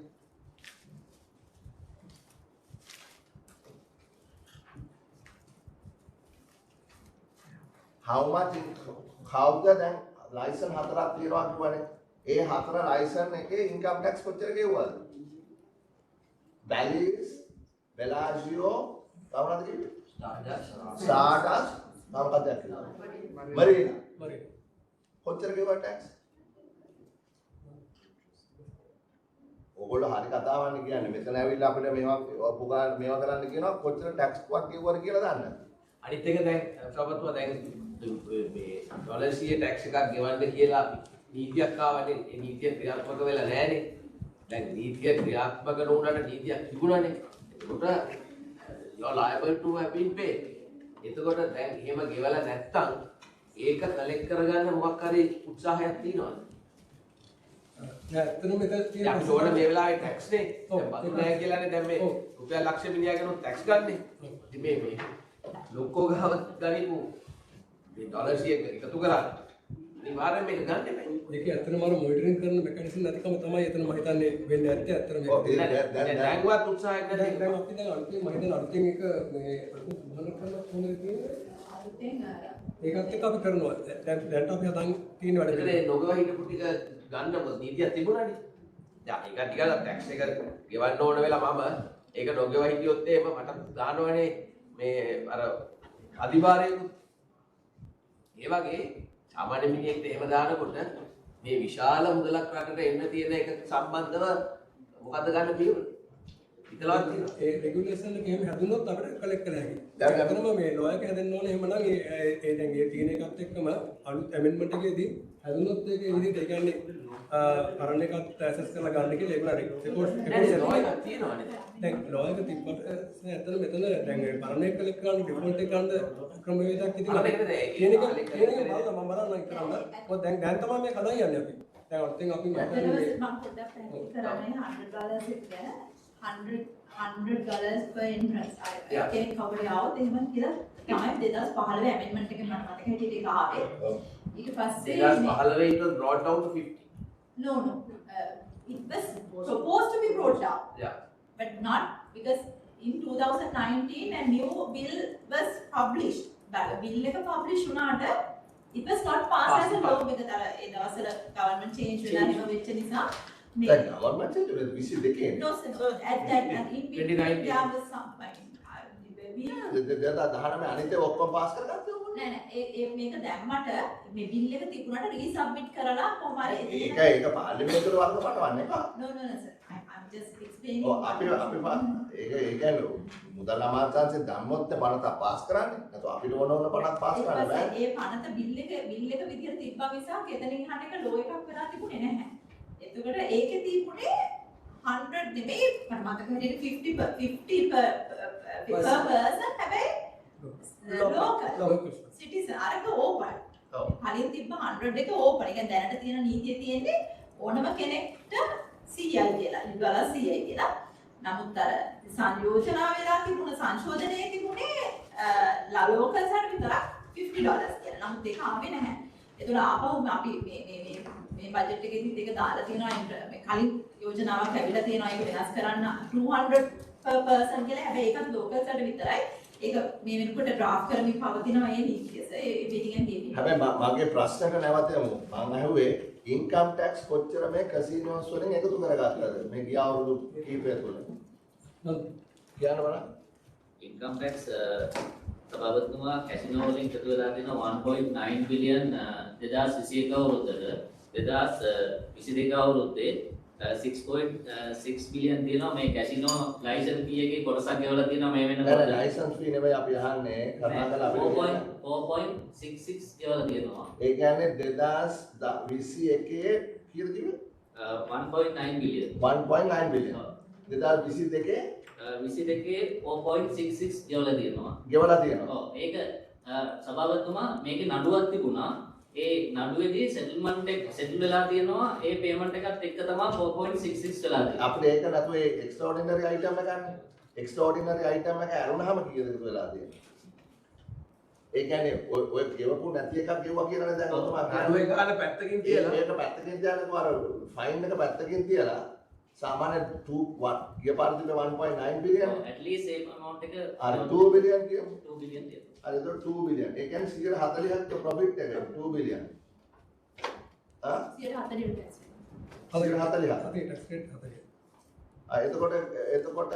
එතකොට මේ ඒක profit කීයද මේ casino හතරටම? 140ක් මේ 2 billion. එතකොට කීයද? 10 billion. එතකොට මුළු කැසිනෝ ඉන්ඩස්ට්‍රි එකේම ප්‍රොෆිට් එක 5 බිලියන්.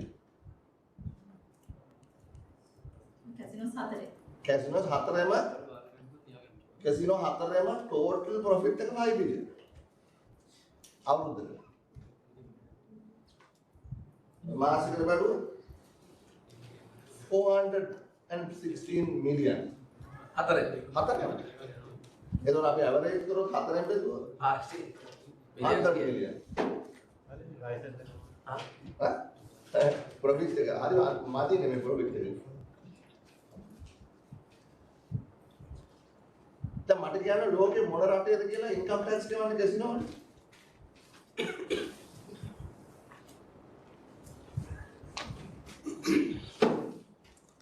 මට කියන්න ලෝකේ කැසිනෝ වලට ගහන ප්‍රධාන ටැක්ස් එක මොකක්ද කියලා? Commissioner General, you are also liable to this. I'm asking you also, and also the secretary, the treasurer. That is not only the tax, income tax. They have to pay monthly. They have to pay monthly 10% on their gross collection. What do you mean 10% on gross collection? That was introduced in lieu of VAT and other NPD taxes. Where is 10% of gross collection? That is under the betting and gaming levy act. In America, it is among the other taxes, the gross collection tax. It is called gross gaming revenue. In Nevada, 7%. In UK, it is 50%. Up to 50%. Sweden, it is 18%. Germany, up to 80%. Australia, 32%. Singapore, 22% plus there are other taxes.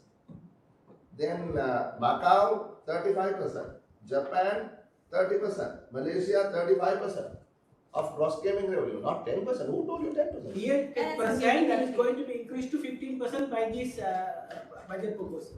No, that is what I'm asking. So income tax is also going to be there. Yes.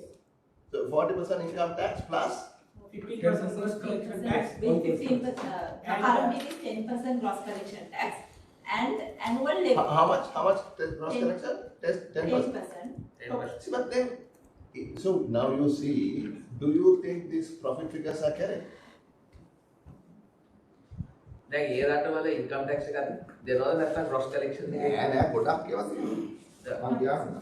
දැන් මම කියන්නේ දැන් මට දැනගන්න ඕනේ මේ 110ක gross gaming revenue එක. ඒකනේ මේ කරන්න කියන්නේ 110ක gross gaming revenue එකනේ. What is gross gaming revenue? How do you define it? So gross collection. Not the gross collection. Gross collections. Who is that? Who is there to take the collection? Income tax එකෙන්. So then මෙහෙමයි. නෑ පොඩ්ඩක් කියන්නකෝ. Gross gaming revenue, you are saying gross collection, no? Yes, on the turnover there. That is their gross. Gross gaming revenue is not turnover. Are you the person calculating this? Why are you laughing? You're joking. No. There's a separate branch dealing with this matter. No, I'm just asking Yeah. you, Mr. Sorry, I didn't get And you. Nafi. Mr. Nafi, whether what gross gaming revenue is. You are putting this, no? I'm asking you what is meant by gross gaming revenue. Whatever they charge them from their customers. No, it is not. So if you, I'm sorry, gross gaming revenue, Ms. Nafi, is amount wagered. That is how much you collect from the people who come to bet, gamble, minus the winning payout. So it is not your turnover. It is what is left after you pay the winnings. So it is what you collect minus what you pay out. That is the gross gaming revenue. So how the VAT was calculated on that way earlier. But since this gross collection levy was introduced, because gross collection levy was introduced on top of the turnover. So it was. This is complicated, no? මට ඇත්ත කතා කරන්න. කොහොමද කමිෂනර් general තුමා ඔබතුමා මට කියන්නේ කොහොමද මේක කරන්න පුළුවන්?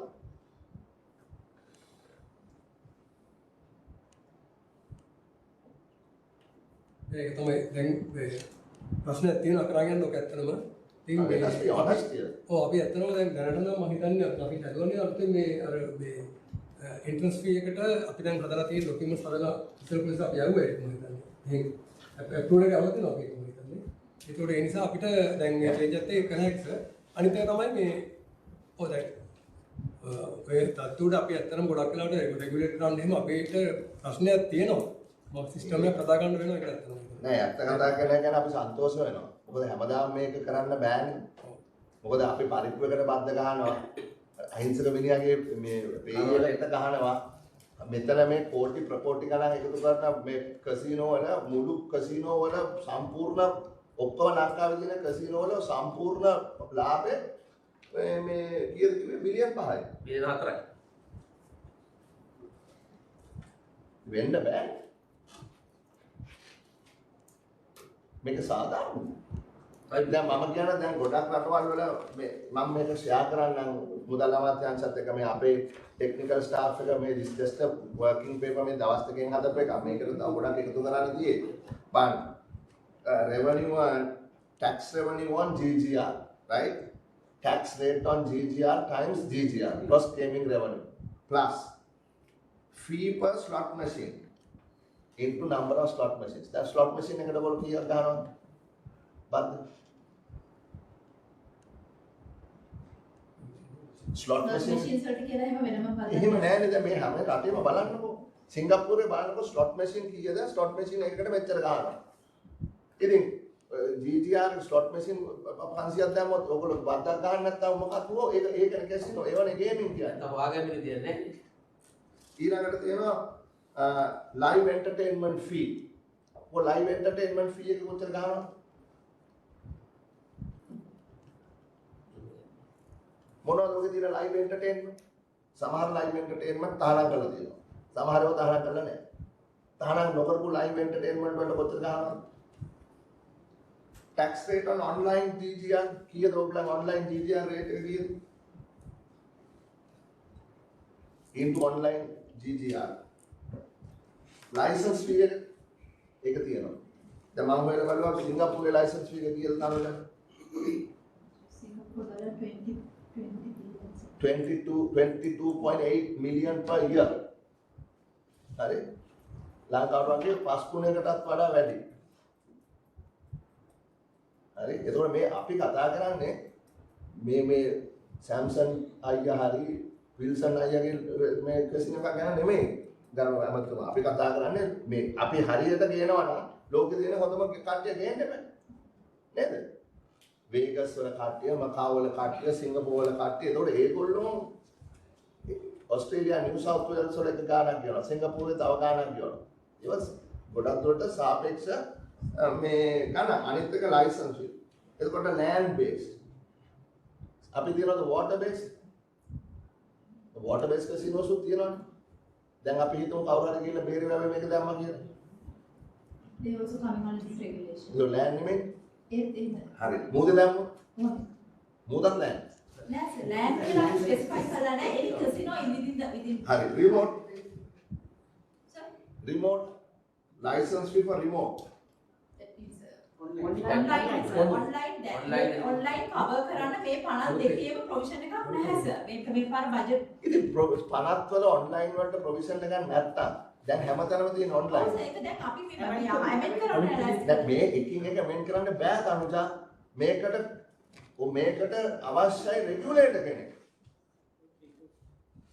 මේකට regulator කෙනෙක් අවශ්‍යයි. කැසිනෝ එකක් කරන්න කැසිනෝ එක regulate කරන්න මම නම් විශ්වාස කරන්නේ නැහැ මේ Commissioner General කරන්න පුළුවන් දෙයක් කියලා. කළ යුතු දෙයක් කියලා මම විශ්වාස කරනවා. Chairman, I fully agree with you. Fully agree with you on this because you can't have this haphazard ad hoc legislation coming into place for something major in this country's future. That's a very fundamental, basic thing that we have to agree upon, independent of whatever the political party is and then who's governing or not. That's how we are going to මේක ලොකු decision එකක් නේ.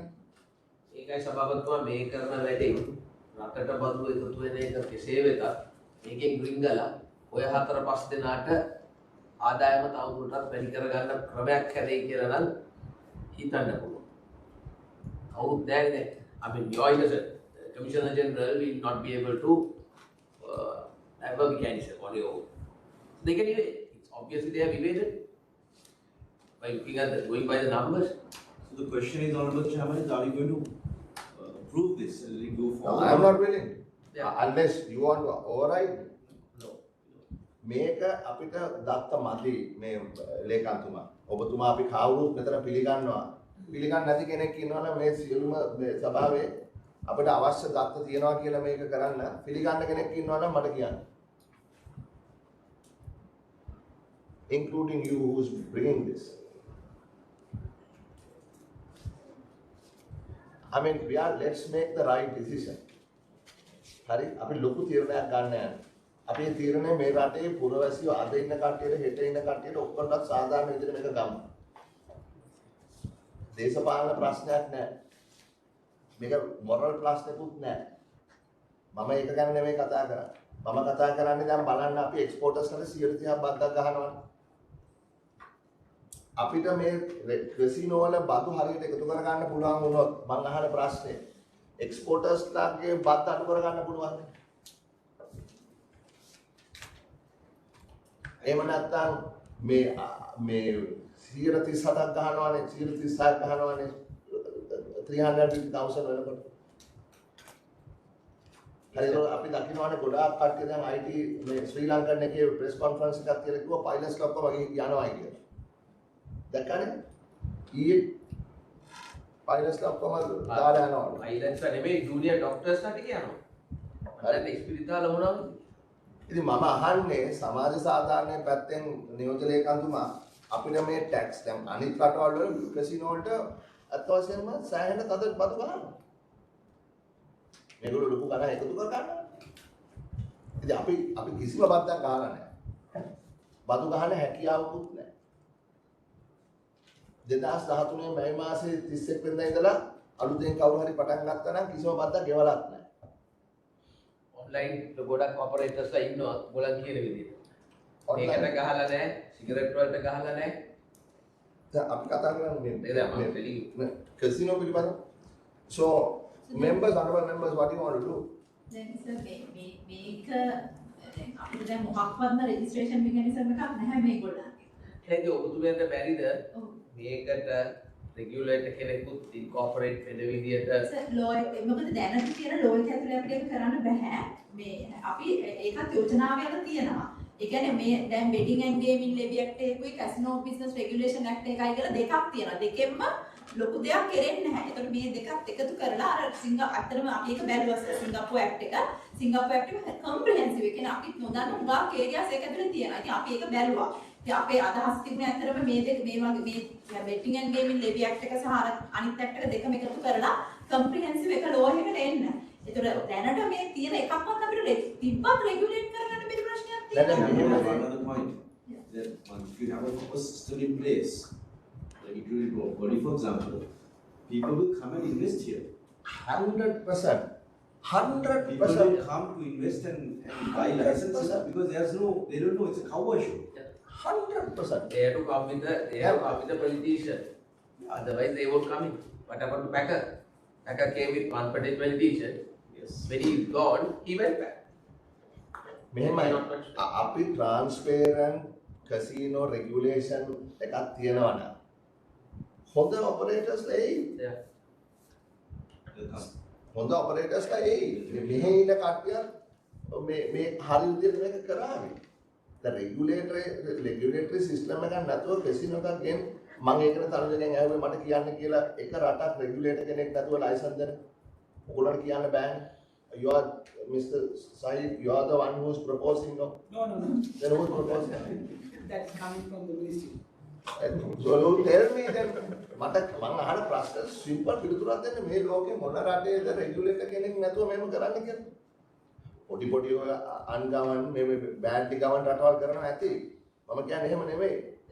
Well governed countries. What is a well governed country that gives out casino licenses without a regulator? Even in the states, each state has a. නෑ ප්‍රශ්නේ තියෙන්නේ දැන් ඕක එදා ඉඳලා අද වෙනකන් ලයිසන්ස් එකක් මොකක් නැත ඔපරේට් කරලානේ. ඔය ඉෂුව ගැන කතා කරන්නේ නැහැ. දැන් මේක පටන් ගන්න යන්නේ ලයිසන්ස් දීලා මේක රෙගුලේට් කරගන්න. මේක පළවෙනි ස්ටෙප් එක තමයි මේ ලයිසන්ස් එක දැම්මේ. නෑ මේක අද ඊයේ කතා වෙච්ච එකක් නෙවෙයි නියෝජ්‍ය ලේකම්තුමා මේක 2013 ඉඳලා කතා වෙච්ච කතාවක්. පැක යනකොටත් කතා වෙච්ච කතාවක්. 2010 ඉඳලා මොකද රෙගියුලේෂන් ඇක්ට් එක ගෙනාවේ 2010. එදා ඉඳලා කතාව. ඒ උනට මොකක් කරේ නෑ. හේතුව ඕකේ මේ අර මිනිස්ටර් කෙනෙක්වත් ඒ සබ්ජෙක්ට් එක අසයින් කරලා තිබුණේ නැහැ. මේ සැරේ දැන් අන්තිමට ගැසට් කරපු වෙලාවෙත් තමයි සබ්ජෙක්ට් එකක් විදිහට මේ ෆයිනෑන්ස් මිනිස්ට්‍රියට ගැසට් කරේ. ඒතර but I'll tell you what මට පේන විදිහට මේ මන්තුමලා මේකට පොඩක් අවධානය යොමු කරන්න. දැන් මේගොල්ලෝ මහා ලොකු දේවල් ගොඩක් ඉල්ලනවා මේක කරන්න. ලයිසන් දෙන්න, ප්‍රමාණය නියම කරන්න. හරි. බදු ගහන්න.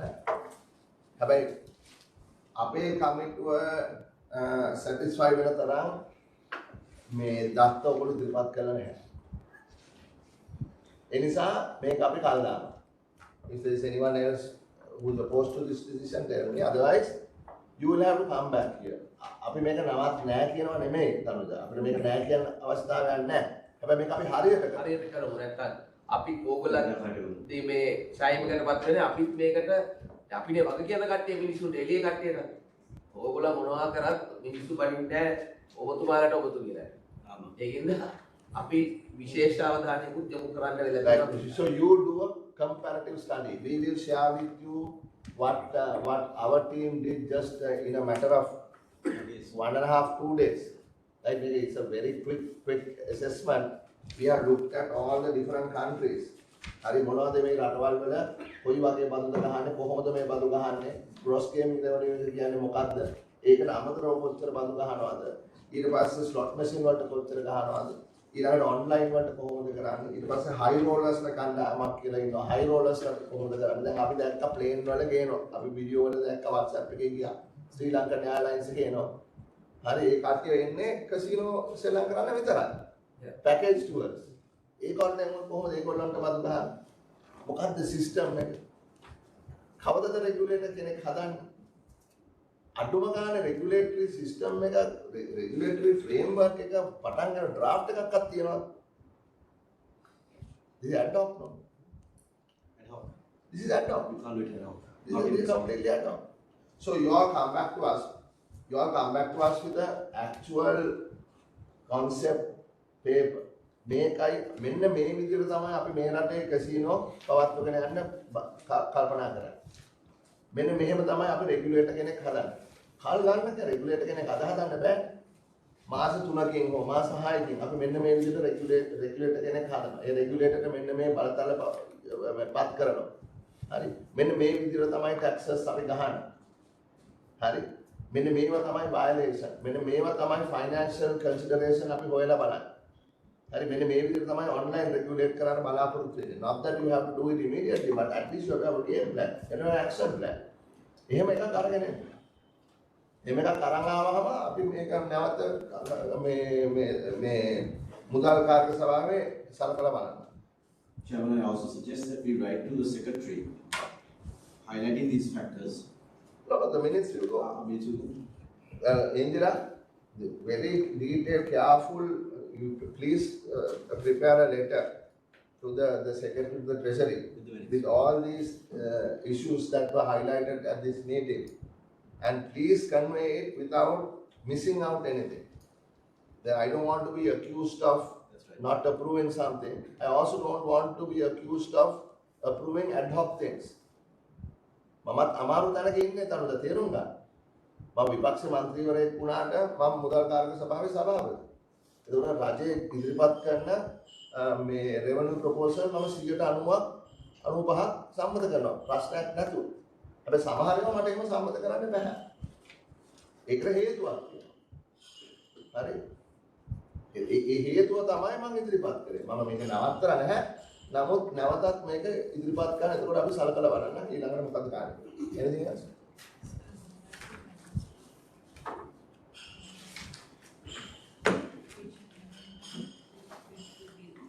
Appropriation amendment එකට මොකක්ද අර මේ you wanted some additional loan money no ඒක ගැටලුවක් නැහැ ඔස්සේ ඒක අපි ඉල්ලලා තියෙන්නේ මේ අපිට ඉස්සරහ කාලේදී අපිට උනේ ඕක අපිට යන්න පුළුවන්කම තිබුණා අපි කරපු total estimate එක ඇතුලේ හිටියේ අපි 10 12 නේ original estimate එක හිටියේ අපිට hit to because of discounts no definitely that is the so let us ask the central bank once again when do you expect this to stabilize the rates.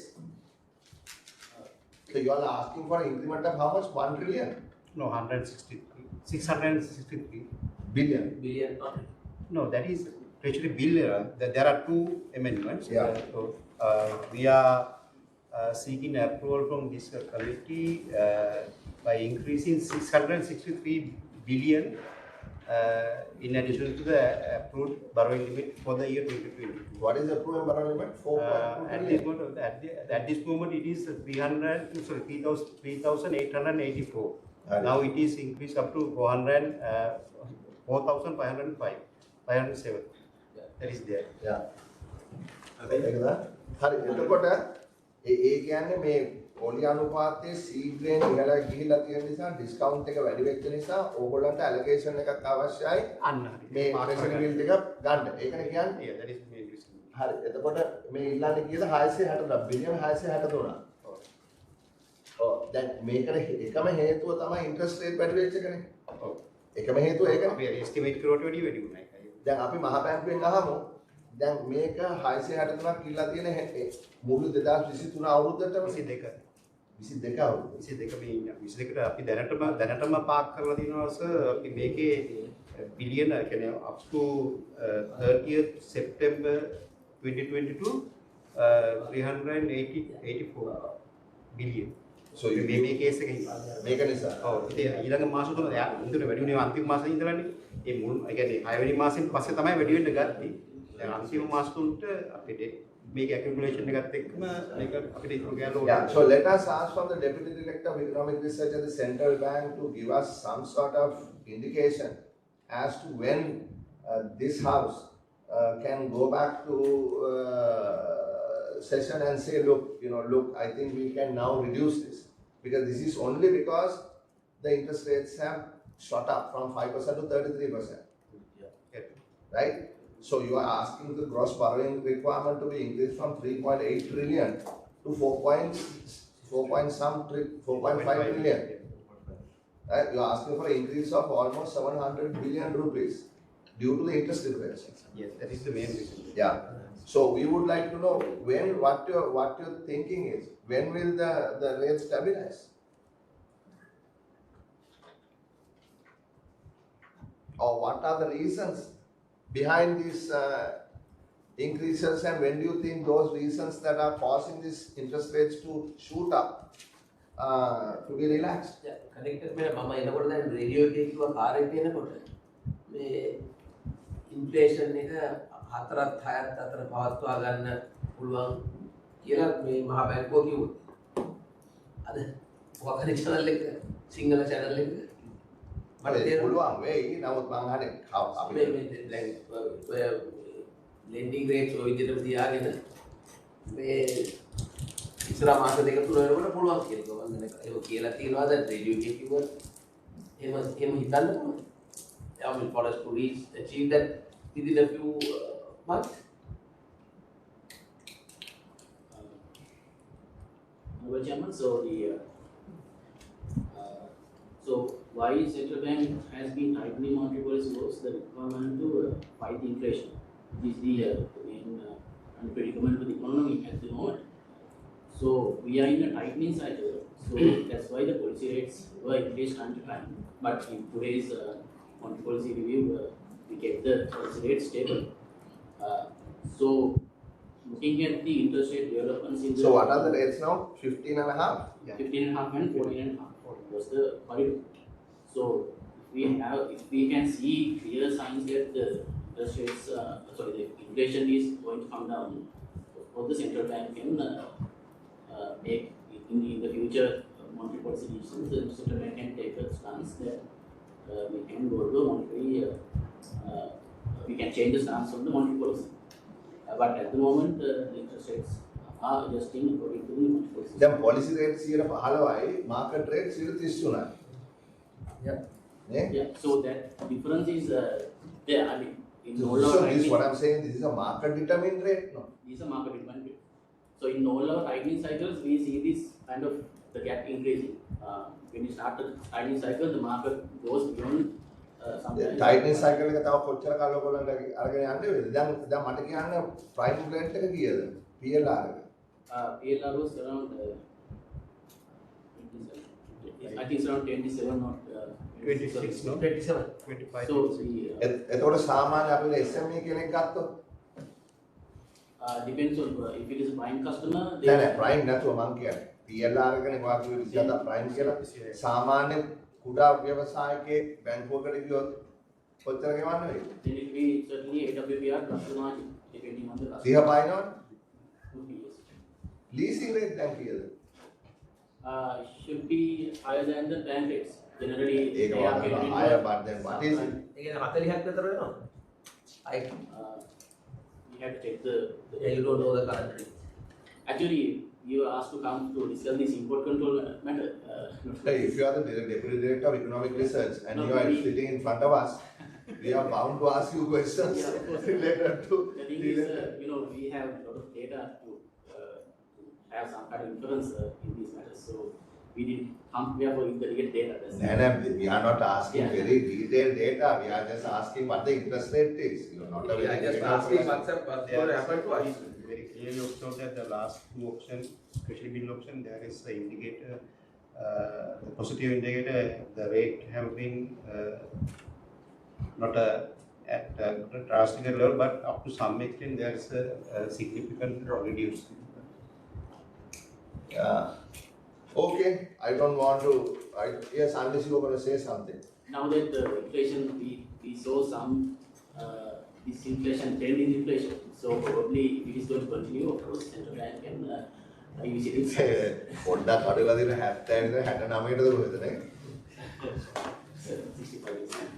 හතරටද කොහෙද තිබුණේ? හරි එහෙමනම් වෙන මොකුත් දැන් තව එකක් තියෙන බිල් එක මේ මොකද්ද? Resolution under the local resolution is part of this. Yes. Yeah. Okay. All right. Right. Then just to summarize, Deputy Secretary, on these issues, අපි අර වැට් එකේ ඔක්කොම හරි. ඊළඟට finance act එකේ අපි ගෙන ආපු ඒවත් හරි. ඊළඟට export and import control එක ගෙන ආපුවත් හරි. නමුත් අපි ඒකේ document එකක් ඉල්ලුවා මේ පිරිකර සම්බන්ධයෙන්. හරි. ඊළඟට casino bill එකේ අපි ඒක අනුමත කරේ නැහැ. අපි අනුමත කරන්නේ නැහැ නෙමෙයි. අදට අනුමත කරේ නැහැ. අපිට තව වැඩිදුර ඒ සම්බන්ධයෙන් මීට වඩා බොහෝ තත්ත්ව ඉදිරිපත් කරන්න වේවි කනවා. හරි. ඉතින්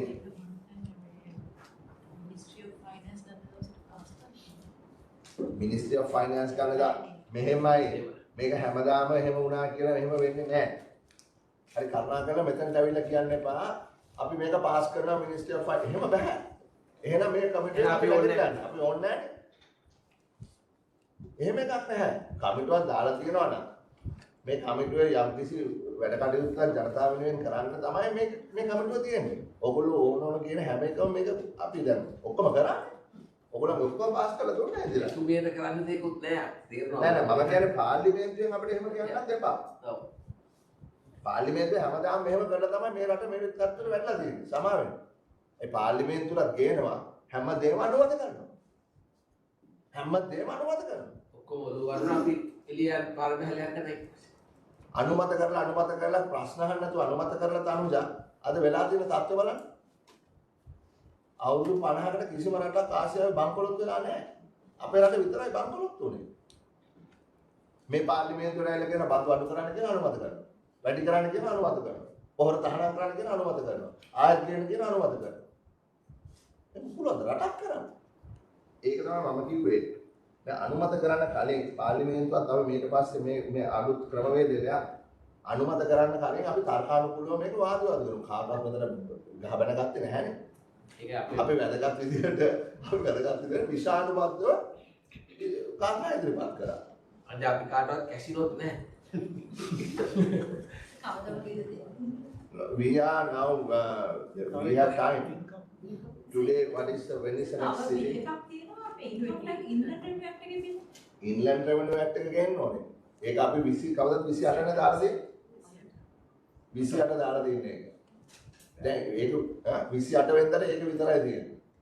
හරි? එතකොට එතන මේ Deputy Secretary අපිට කරුණා කරලා එතනදී මේ පහදලි කරන්න අපි සෞන්දර්ය තීරණයක් ගත්ත ඔබතුමන්ලට දැනුවත් කරන්න alternative scenarios තියෙනවා කියලා බලන්න කියලා. නැති වෙන්න පුළුවන්. තියනවා වෙන්නත් පුළුවන්. එතකොට අපිට ඒ revenue එක ඒ ආකාරයෙන් තියාගන්න. හරි? දැන් ඔය tax curve එක එච්චර එකපාරට ඉහළට යන්න ඕනද කියන එක. All right, I didn't dismiss the committee yet. Right? The tax rate එක ඒ ප්‍රමාණයටම අර සීග්‍රෙන් ඉහළ යනවා. එහෙම යනවා වෙනුවට අපි ටැක්ස් කර්ව් එක බැලුවොත් අනුජා උදාහරණයක් හැටියට බලන්න මලේසියාව වගේ රටක ටැක්ස් කර්ව් එක අරගෙන බැලුවහම 3,50,000න් 36ට යන්නේ නැහැ. අපිත් එක්ක සංසන්දනය කරනකොට මිලියන එකකින් විතර තමයි 36ට යන්නේ. දැන් අපි බලන්න ඕනේ මම මේ අදහස් කිහිපයක් විතරයි තනද මම කියන්නේ ආණ්ඩුවේ ඔයගොල්ලෝගේ තමයි තීරණය. අපිට ප්‍රශ්න අපි අහලා දැනුවත් වෙලා අපි මේක සාකච්ඡා විය යුතු කාරණාවක් නිසා මේ අහන්නේ. 350 වලින්ම 36ට යන්න ඕනේද? Given the inflationary adjustments and all that, you all are looking at the HIS 19. Right, HIS 19 එකේ තිබිච්ච income deciles 2022 ඒවත් එක්ක comparable ද? හරි ඒ නිසා අපිට මේ පිළිබඳව අපි we are expecting a proper presentation, Deputy Secretary. That is one. And the other one is that we wanted to know what is the taxes that you are collecting from these different slabs, right? And I know your governor has been very outspoken on the requirement, need for a 30% uniform tax across the board. But there are a lot of legislators in this house, both in the government and in the opposition, who believe that is not the case. There are a lot of legislators who believe that there should be some sort of incentive for exporters, myself included. It is true that exporters and investors are not looking at tax as the primary cause for investment. I accept that. Having said that, doing business in Sri Lanka is very difficult. Right? If everything is ceteris paribus, then it's okay. We don't have to worry about that. But in this country, it is not the case. Right? So if that is the reality, should we still go and whack them at 30%? And perhaps the central bank also can help you in this analysis, since you are the senior person there. The logic is this: we want to create activity in the tradable sector in this country. We want to put more investments in the tradable sector. Now, one day you all came and said ban the import of wall tiles or something, bathroom. We haven't done that, right? Now, that is an extreme case. Now, look at the industry that has an effective protection rate of, let's say, 150%. And here you have an industry with an effective protection rate of 0%. If you look at the need to create a competitive economy, where should money be put? Here or here? It is very clear you have to put money here, right? But if you are looking at the investor's point of view of just profits, he would rather put the money here as opposed to here. So how do we incentivize the money to go here as opposed to here? So it is with that logic, please understand, that we are asking this question, right? So your second part of the question or the presentation is about the justifiability of 30% taxes across sectors. And when I say across sectors, I really don't mean ceramics versus something else, but tradable and the non-tradable sector. And within that, if you want to make some distinctions, further distinctions, that is possible. So those are the two things that we would like to have.